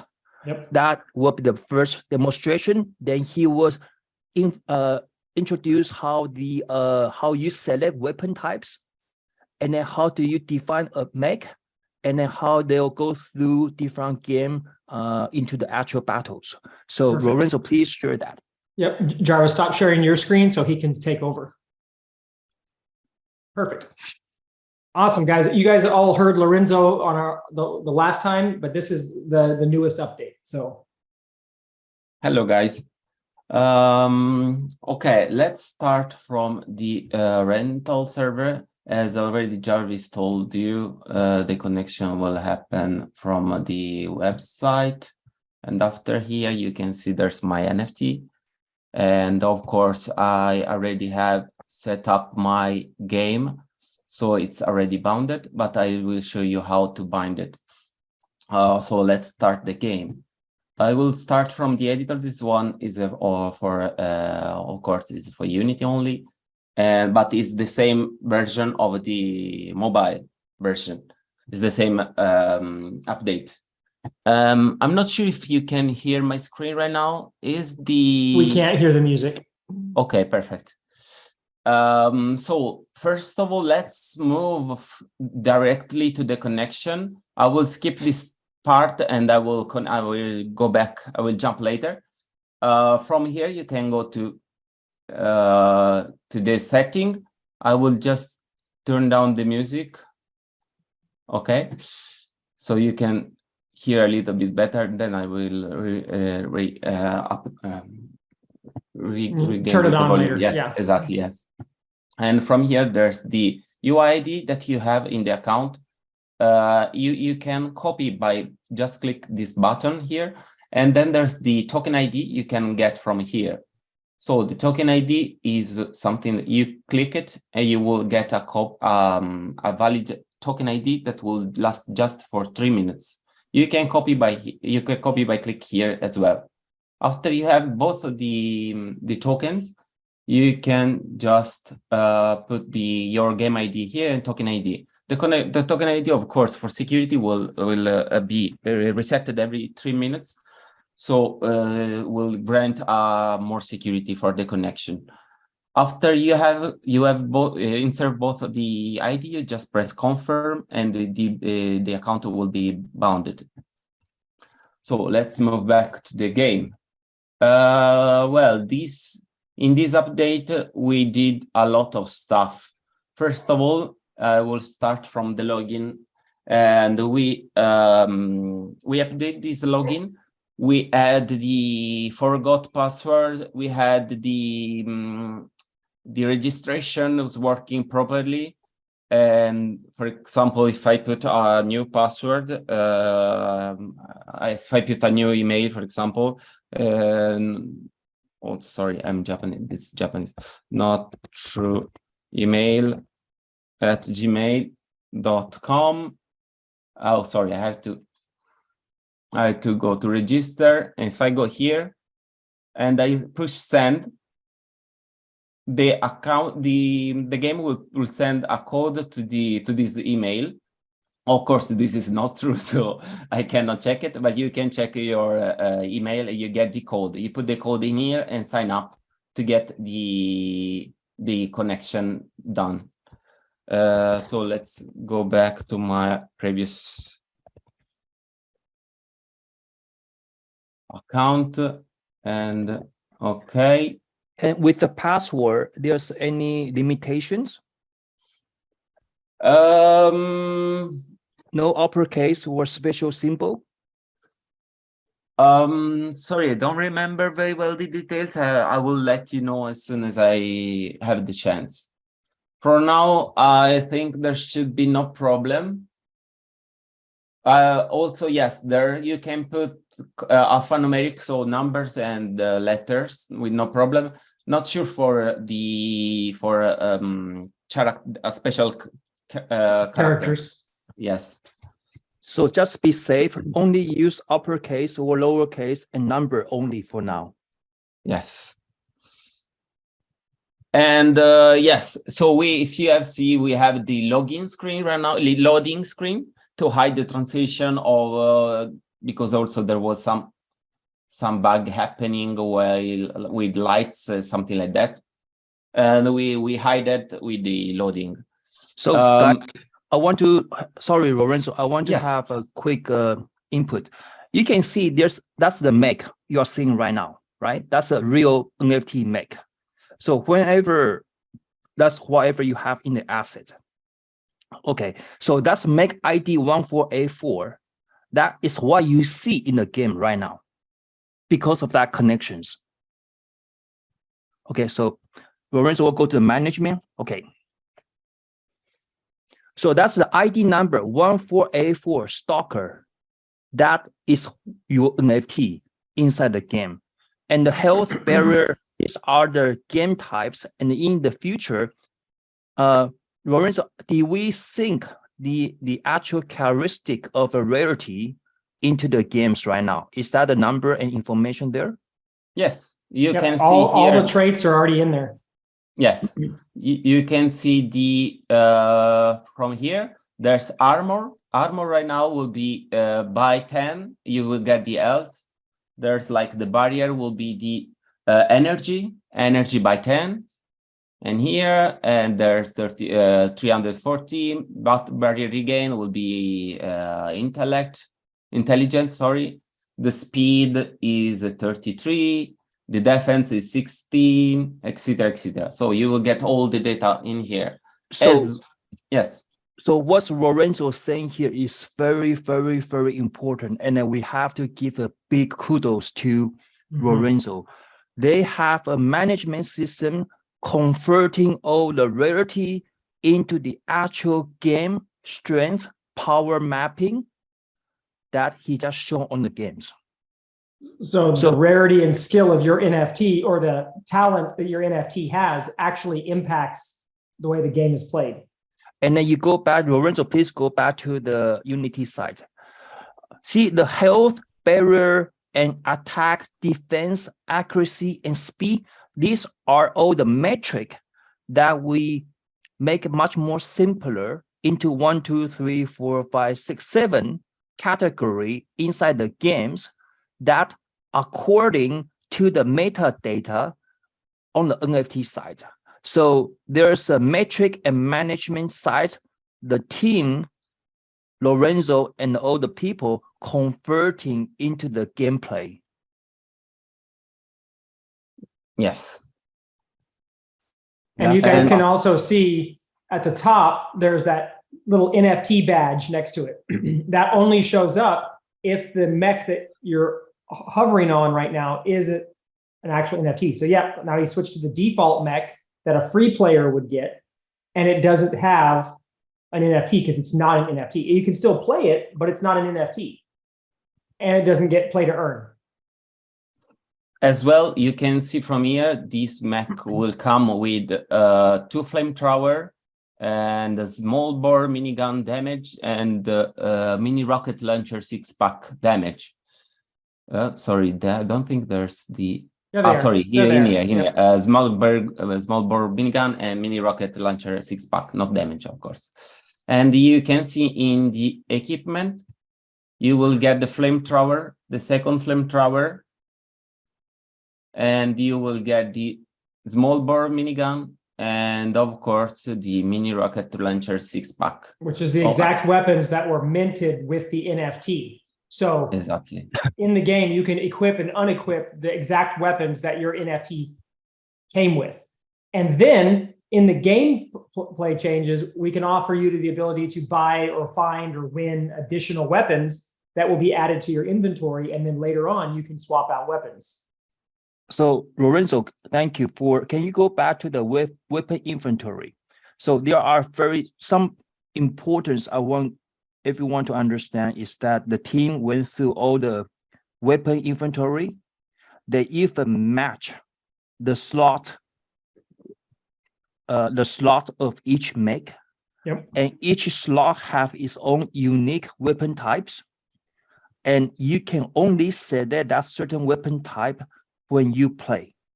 So we are duplicating and not duplicating the actual asset into the gameplay. So even though in the future, the interesting thing is that, Lorenzo, can you go to the game type here?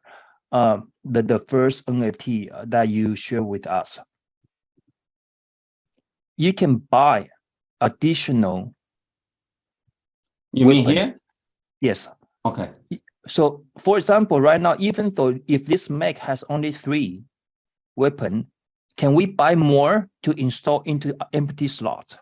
Yes, I got, yes. Yeah, for example, this stuff, I got it in during the gameplay, because we are working also on dropping weapon from enemies as well. And will be like a normal weapon. That's something we are trying to. And that's why in my inventory, I have this 4 type of weapon that nobody else have. And normally you don't get this 4 weapon. I have it just because it's on testing. Other player will have the default weapon that will be this one and this one, the small bore dual minigun and the heavy autocannon. And then they will get the weapon that can be equipped, that are equipped on the mech, on the NFT mech. In my case, it will be these 2 flamethrower. Okay. Can you show us how to unweaponize a slot and add a new one and the process for that? Sure. You can see in here, was something that seems like no one, that's somebody misunderstanding in the chat. Was that, for example, if I go here and I want to put the flamethrower, I cannot, because they are equipped to the MECH 1484. You can see here, and they are already equipped. So that's why they cannot be used. But if they were unequipped, you could use it. Exactly. So if I go back to the 1484 and I unequip this one, I just go and press the no weapon. And in here as well, I just go no weapon, and I can remove the weapon here as well, this and this, and then I can go back to the other guys, the weapon slot, the weapon disappear.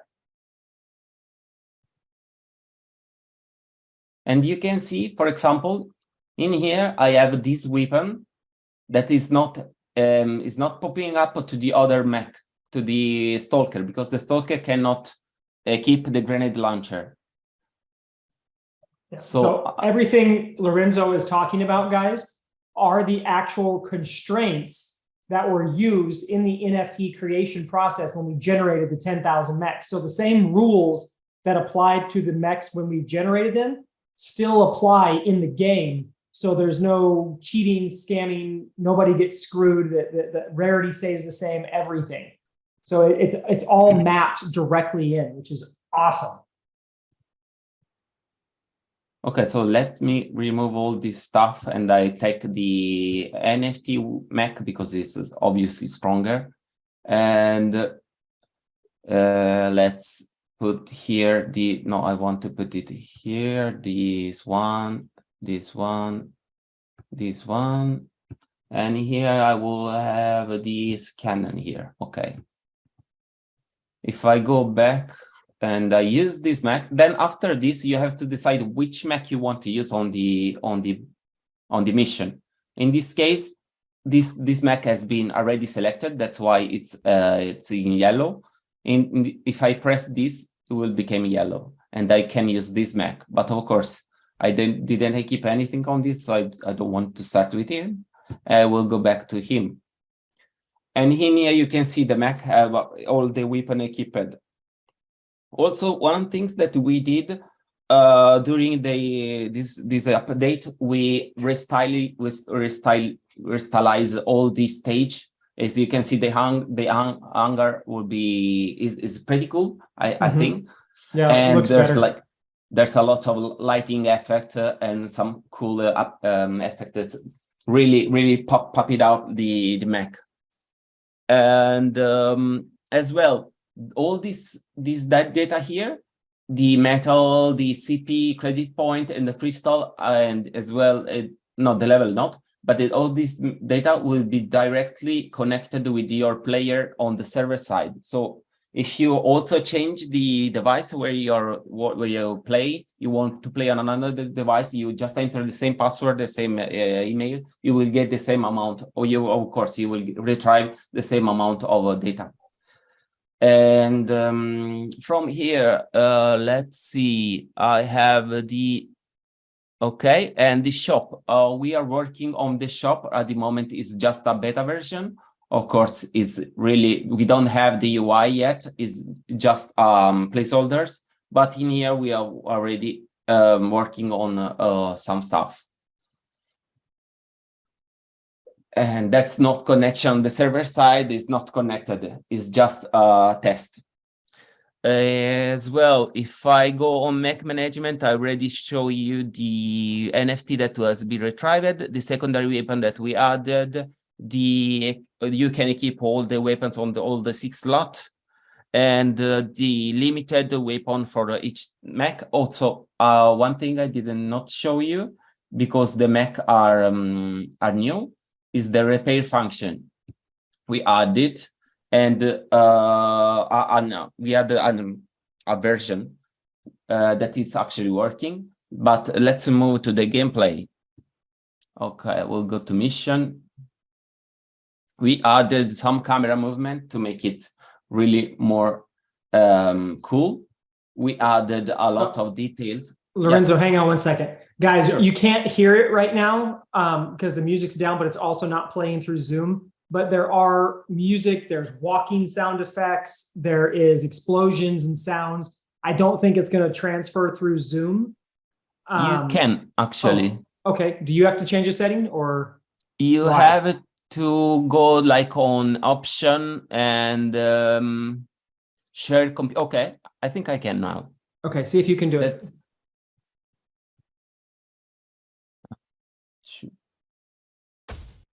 There we go. Okay. I heard the walking. Yeah, not sure why the music ended.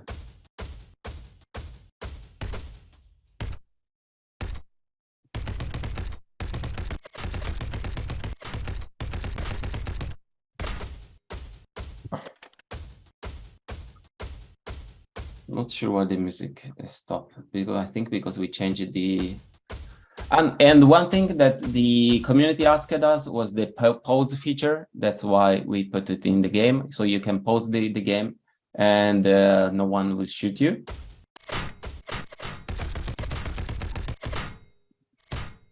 But it seems like there's already some bug with the movement.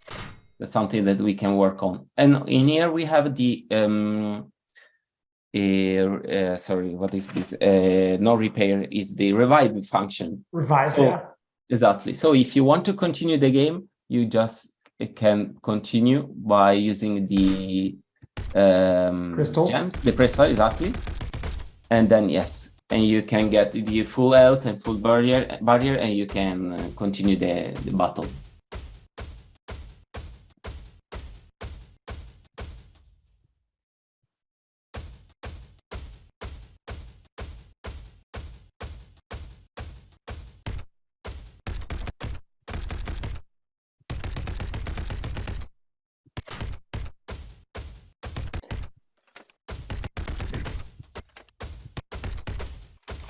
So guys, there's a whole bunch of enemies and then there's a boss, and then you have to go through a whole bunch of enemies and a boss. And when they turn red, that's the enemy that you have selected to target. And you can change, obviously. Yeah, you can select back and forth. Make a gun run out, so you have to reload it.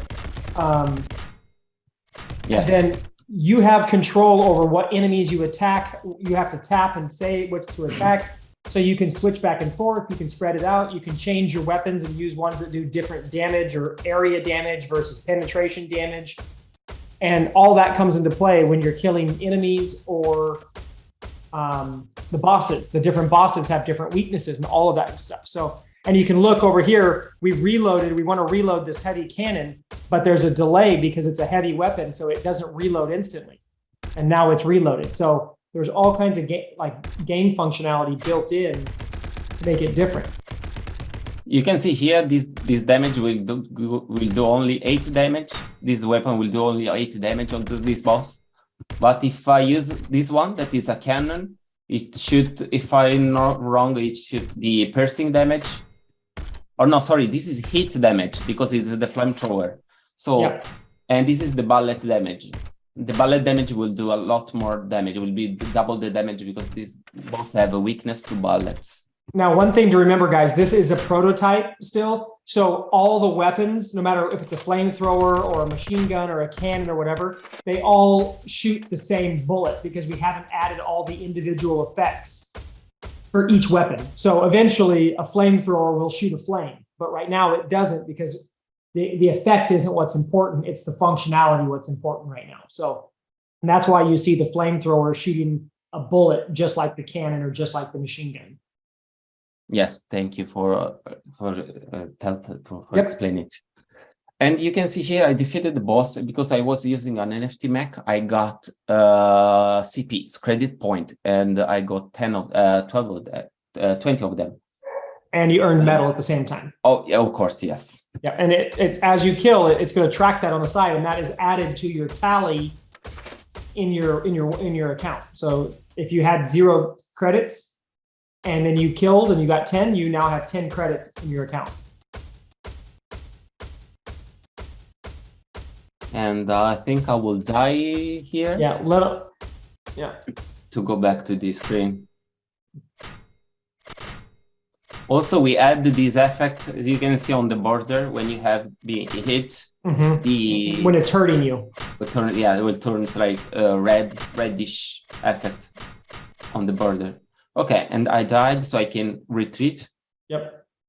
And there's only 10 showing up. Something I have to check. But you can see here, guys, it shows your mission time, how many bosses you defeated, how many enemies, your condition, how much damage your mech took, and how much you have left, what you gained, what loot you got. Also, it shows how much experience points your commander, which we haven't even released yet, so it's already calculating that, has gained. So all of this stuff is already happening here in the prototype. So as we expand functionality, it's already built in. And for those of you who want to understand how the credit or how the play to earn works, the credit points that shows plus 10, that is the credits that Bill was talking about that get burned for breeding or exchanged for mech. And now we can hear the music. I hear it now. Okay. And the one thing, right now the mech has been damaged. I cannot start the mission again. I have to repair that mech, this mech. So I have to go here and press repair, and I have to pay credit crystal or CP. Also, because we connected the database to the server right now, every time you go back, you will get the same first mech, so the weapon will not be equipped every time. You have to re-equip them. But there's something that we will fix in the future, of course. And after that, the mech is already equipped and repaired, I can go again to the mission. Can start a new mission. And just for let you hear the music for the start.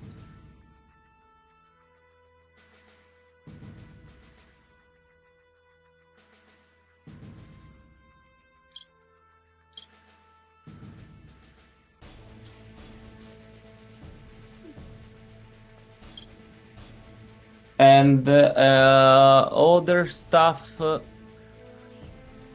As you saw, we added. Sorry, let me pause this. Okay, as you saw before, we added the mission right now has be connected directly to the server. So every enemies and every bosses, every loot you get, is all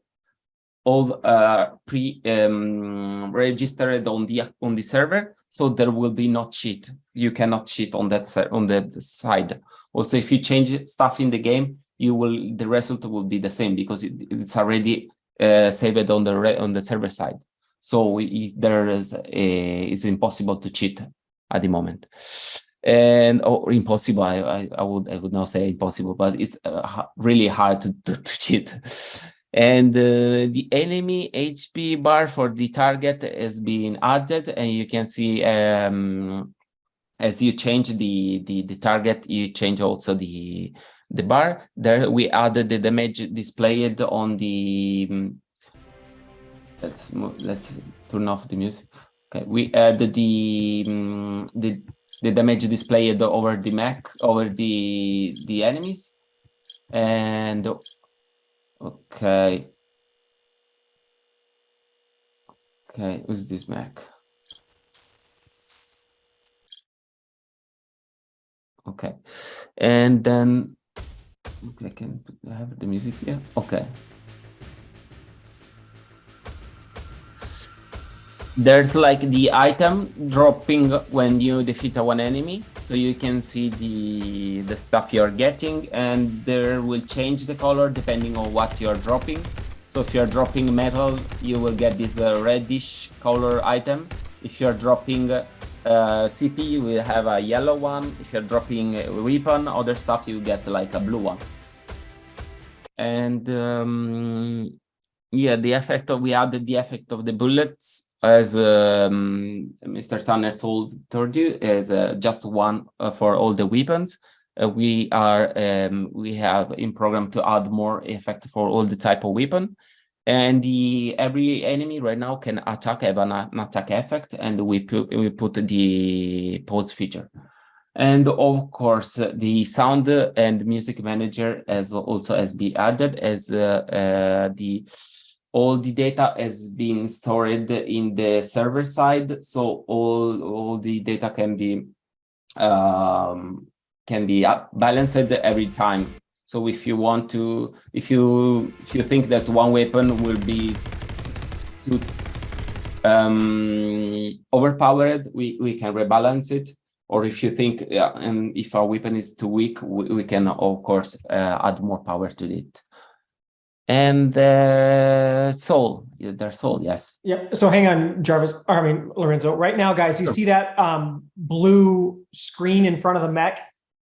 That is the shield. And if you look down at the middle of the screen, there's that little blue bar that shows a shield icon. Below that's your health.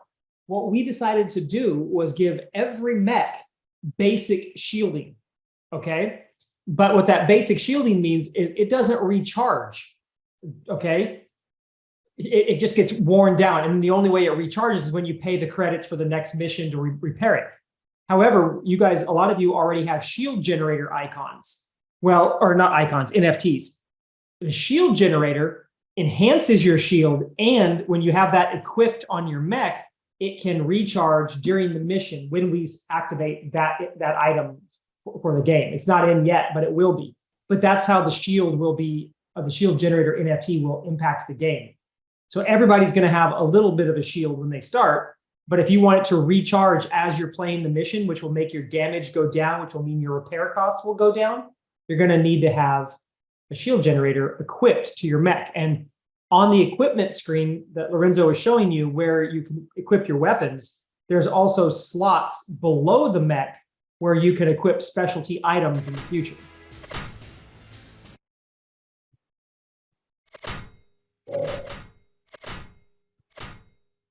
Eric, we're going to release that later.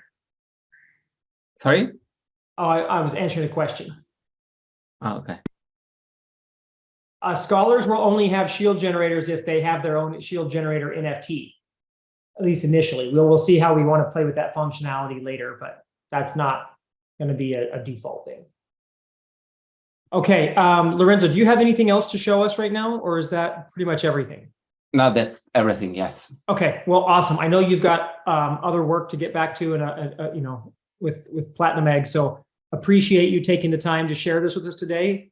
Looks awesome, guys. Please tell Lorenzo thank you in the chat real quick, so he can see how appreciative you guys are for taking his time out of his day to show you guys this, because you know this is what he's working on. It's what it's been his baby for the last 4 months, 5 months. Thank you, guys. Awesome. Thank you, Tanner. You're welcome. Thanks, Lorenzo. So if you need to drop off, you can. Otherwise, you're welcome to hang out. Okay, thank you. Perfect. All right. So if you could stop sharing your screen, I'll start sharing again. Sure. Okay.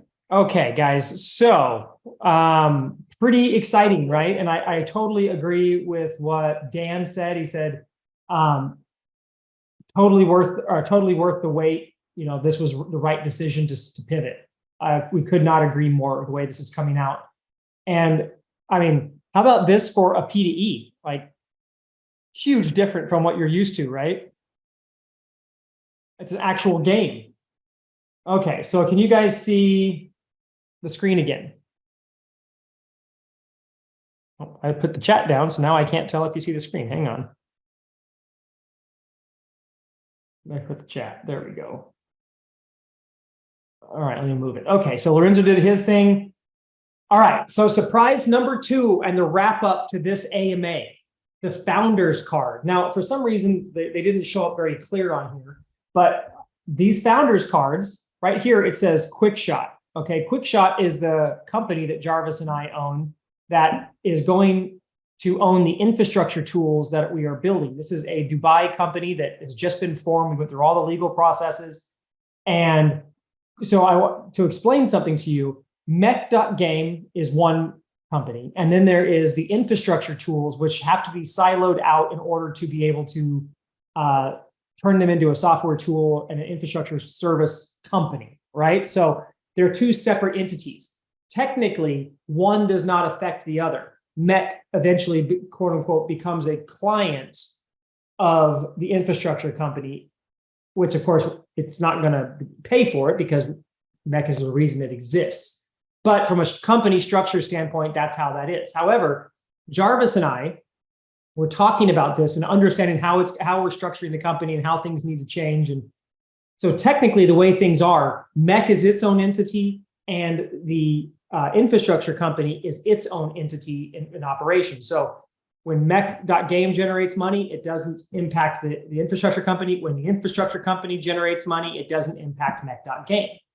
However, we were talking about it and we were like, hey, that doesn't really make sense, especially not for our Genesis holders and everything, because the infrastructure company and tools would not exist if it wasn't for MECH.GAME and us deciding and discovering that we actually needed to build these tools that didn't exist, because we didn't exactly know that when we set out.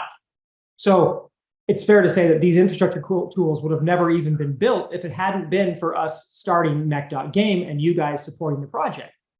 So we said, okay, how can we do this in an interesting way that makes sense? So first of all, one of the things we're going to do is when the infrastructure company makes money, that is going to be one of the revenue sources or income sources that comes back into the company treasury that Bill was talking about, that we need additional revenue coming back in to offset money coming out, and as many of those different revenue streams as can be. So a percentage of the money, almost like you call it a royalty or whatever else, that is made from the infrastructure company is going to go back into the MECH.GAME treasury to help support the ecosystem.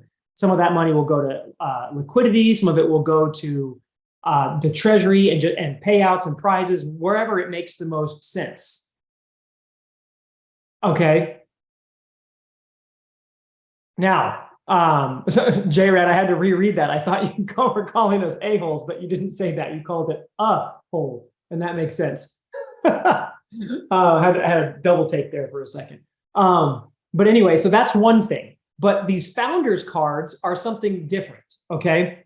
So yes, MECH.GAME as a whole and the community as a whole is going to benefit from the infrastructure company, because a little bit of the revenue is going to come back in to help offset the drain, like Bill was talking about. But we said, hey, what else can we do? How else can we make this exciting? And Jarvis had brought up a point that many people have gotten into crypto or gotten into play to earn specifically because they want some kind of business, or they want to be in business, or they want to, generate revenue through some sort of business practice, whether it's like managers like Bill used to do or does, or, as a scholar playing to earn and things like that. But that most people don't have the resources, the tools, the experience, the connections, the whatever you want to call it, to build a company or something like the infrastructure stuff that we're building. And we said, well, hey, and Jarvis is right. And I'm like, that's a very good point. And I said, well, what if we did something cool? And he had the idea of creating founders cards. So founders cards are going to be multi-leveled cards that basically bronze, silver, gold, a diamond, and maybe platinum or whatever else you want to do, that are going to be NFTs. And if you have one of these NFTs, it's going to give you access to a bonus pool or profit pool of payouts from the infrastructure company. Okay, so this is separate from the money going back into the game. This is going to be a separate pool of a percentage of the profits the company generates as we start onboarding clients and selling and productizing our services and everything, because this company has a lot of potential. And we want people who want to support that to be able to participate in it. So if you have this card, it means that as the company generates money and a percentage of that money gets diverted into this bonus pool or prize pool, when that payout happens, whether it's monthly or quarterly or whatever that winds up being established, based on your card level, you will get a percentage of that prize pool. So a simple example of how this could work, okay? And I say bonus / profit pool because, of course, we have to get the legalities right with the lawyers and everything so that we stay legal, and we make sure that you guys stay legal and everything. But we've already got it. It's going to be run through our Dubai corporation, everything like that. That's all taken care of. But we're dialing in the verbiage side of things right now. But as an example, if you look at this the way a pirate ship, or back in the old days, like pirates would work, like Johnny Depp or those guys, those pirates, right? The captain or the pirate ship would go capture a prize and they would have all this treasure and it'd be the prize pool. Now, based on your seniority or your rank on the ship was how you got prizes. So the way they would do that is they call it a share. Now, a captain might get 2 shares. A first mate gets 1 share. A swabby gets half a share. And then what they do is they add up all those shares. So if there's 2 swabbies, that equals 1 share. 1 captain, 2 shares. So 2 swabbies plus 1 captain is 3 shares, right? And when they add up the share total and they would divide the total prize pool by the number of shares. So if there are, 10 people and there's $10 and you divide that, then you have $1 per share, right? So if you had a half a share, you would get 50 cents. If you had a whole share, you would get $1. If you had 2 shares, you'd get $2, right? Now, that's the concept with these different cards. The higher the level card, the higher the piece of the prize pool you're going to get every time we do a payout. Okay. And over time, this is going to, obviously, diamond cards will be more rare than gold cards, which will be more rare than silver, which will be more rare than bronze. Because bronze cards out of these 4 will have the lowest payout. Diamond cards will have the highest out of these 4. There will be a lower number of diamonds than golds than bronze and whatever. However, you can also get multiple cards. And eventually we will have a functionality where you can acquire multiple bronze cards and burn 2 or 3 or however many bronze cards to upgrade to the next level silver card, which would be a better benefit. And it continues, you could potentially do multiple silver cards to get a gold card, or you could just buy them outright and get the highest level that you want. Now, here's the other thing. The card is the access key. So if you wanted to later down the road, because the card is what is getting the payout. Whatever wallet that card NFT, that bronze membership or that gold membership is in, that's where the payout is going to go, or the access is going to go. Okay. So Dominique has a diamond card and he decides to sell it. I buy the diamond card. The next payout is going to come to me because I hold the diamond card. And Dominique's got the money for selling it, but he no longer gets the payouts because he sold the NFT. And where the NFT goes, so does the future payouts. So there will be a secondary market of value just in, hey, you're selling your dividend paying stock, so to speak, right? Does this make sense? We thought this was a really cool idea to let people have, because it doesn't make sense and it's not feasible for us to do micro investments into the company. Okay. If Jarvis and I, and we potentially will take on seed money or investors in the infrastructure company, it'll be minimum ticket sizes of like 250K, because that's the level which we're playing when it comes to fundraising. Okay. That doesn't work for most people. Obviously, that's a lot of money. And second of all, we can't reduce the ticket size because it causes issues. And then from a legal standpoint, let's say you invested, quote unquote, $1,000 or $100 or whatever. Well, from a tax tracking standpoint, we have a whole bunch of paperwork that costs more to facilitate every year than the investment you made. So the way to get around that is to create these cards.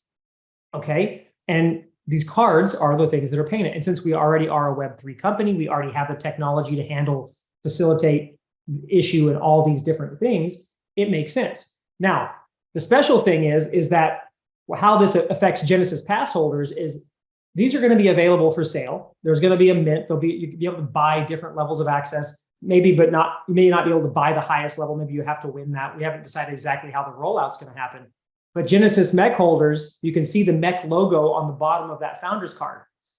You guys get the perk. So you will be able to either mint at a discount or straight where you have a random chance of even getting a diamond card, giveaway possibilities, and you could even buy a higher level card at the price of a lower level card. So this is not the number, but I'm giving you an example. Let's say a gold card was $300, and I'm making that number up just to give you an example.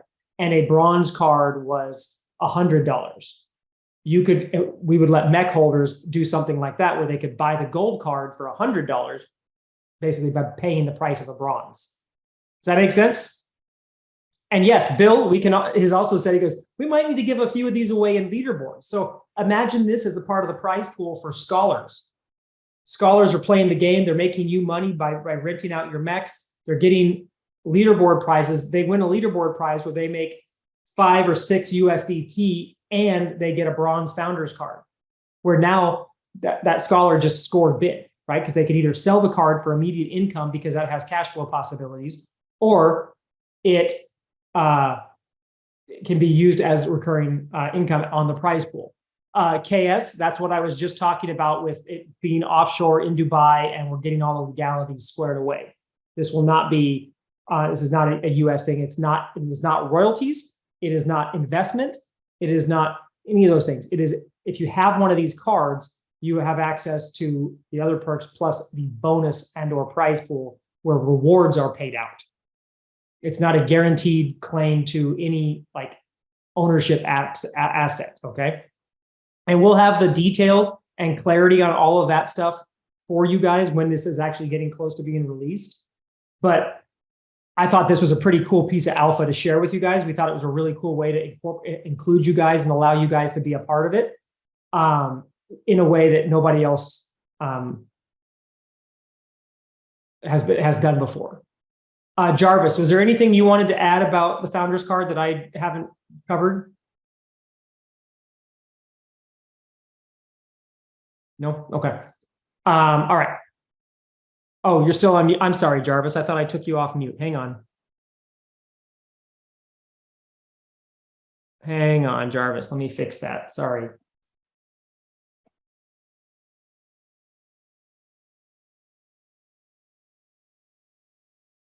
Okay, thank you, Mr. Tanner. Actually, Dubai company will be my ideal scenario is going to become more of a production company. Of course, production into games, production into NFT collections, and of course, once the rollout of infrastructure is working, there will be attraction from the marketplace, meaning that people will be asking, can we build a game similar to this? can we have a rental server systems similar to this? If the Web 3.0, we are tapping into something that no one has ever done it before. I told Mr. Tanner at beginning of August, it was just a pure idea. How can we incorporate NFT 3D models into a Unity engine, into a mobile games? It was just a pure vision that we want to accomplish over the time. There were doubts from a technical perspective, but it was something that we have proven is super doable. Imagine if we approach this concept into a VC or investor that who are in the gaming, which is a $3.5 trillion marketplace. All the people are playing the games, all the characters, and if in the reality that we can embrace the utility of the 3D models or any characters into different game types, if we are the only company who can approach with a proven case study, which we have proven going through with the MECH.GAMEs, that will have a huge impact and PR through the marketing releases that we'll be preparing next year. And as a founder's card, you are part of this family. As Mr. Tanner has mentioned, this kind of rewards is additional to whatever the rights. If you own certain percentage of MECH token, or if you are qualified to purchase a NFT founder's card, so the requirement has need to be redefined according to the future of the value of the company. Yes, we are not offering any stock or any shares, but it's a representation. Imagine that if we can become the next Web 3.0 developer studio company, helping all the gaming industry that building an NFT project with a character that can be utilized into the games. That's the vision that we discussed before. So it's a long-term partnership with all the people that we want to share this vision. So that's how this whole conversation comes up. So I think it's just something is good to have, and then we can keep the ecosystem healthy, and then preventing people not thinking as a long-term plan. So I think this is what people need right now. The economy is bad. The token price is not good. All the game we invest failed. But if we stick as a one team, one family, and then providing the opportunity to make this thing as a next generation products and services, I think Mr. Tanner and I, we can all embrace this opportunity to help each other and support as a team, as a community, to make this a better place for us for our future. I think that's what I want to, in a way, accomplish this way. Otherwise, I can just go trading myself, but it doesn't really make sense. But it's just a legacy that we want to bring to the whole community, and the legacy that we hope that we can go through any difficulty, good time, bad time, but it's still working towards something that we can leave to our next generation, or become a person that contributes to the world of Web 3.0. So that's something that I just want to share, maybe to end this seminar. Yeah, no, that was great, Jarvis. 100% agree, and well said.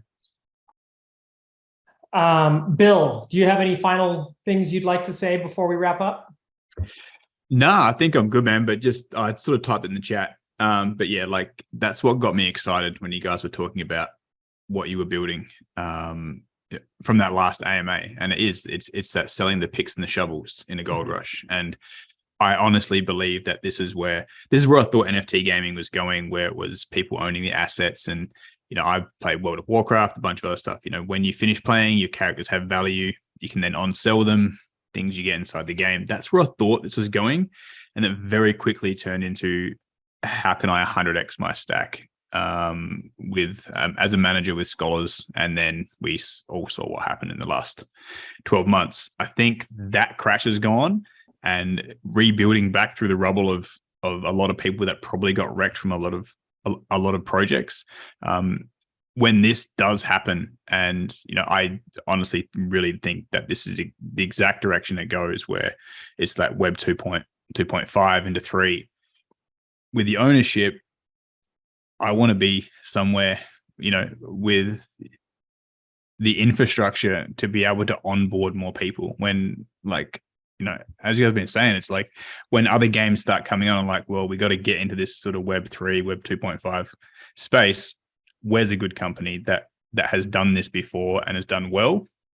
If this is it, this is where I want to sort of put my stake down, I guess.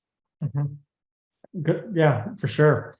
And by the way, this founder's card, a lot of the initial idea stuff, we've been bouncing off Bill as well, and he's gonna have a lot more involvement as we plan this out and how it incorporates with MECH, and also from the economic side, when there's profit sharing from the company to the MECH treasury, how does that get allocated to best impact the economy? And that's where, Bill, Jarvis, and I will be, adjusting and mapping it out. And because we control the levers, we can make sure it goes to the right place. So anyway, guys, it's been a long call. It's been a great call, but thank you so much for sticking with us. We're going to get this recording up. I know it's getting late for me. I know some of you guys, it's the middle of the night. Thanks for sticking with us. This is great stuff. I promise we will be doing more frequent AMAs and shorter AMAs in the future. The next one that I think we'll probably do will be Bill and I hopping on and sharing some more of our ideas around his ideas around tokenomics, and my bragging and saying how exciting I am. But we're going to do that next. So stay tuned for that. Get in the chat, share this when I post a recording with other people, make sure they've had a chance to see it so they know what's going on. And with that, thank you again for staying here with us, and I will see you all later.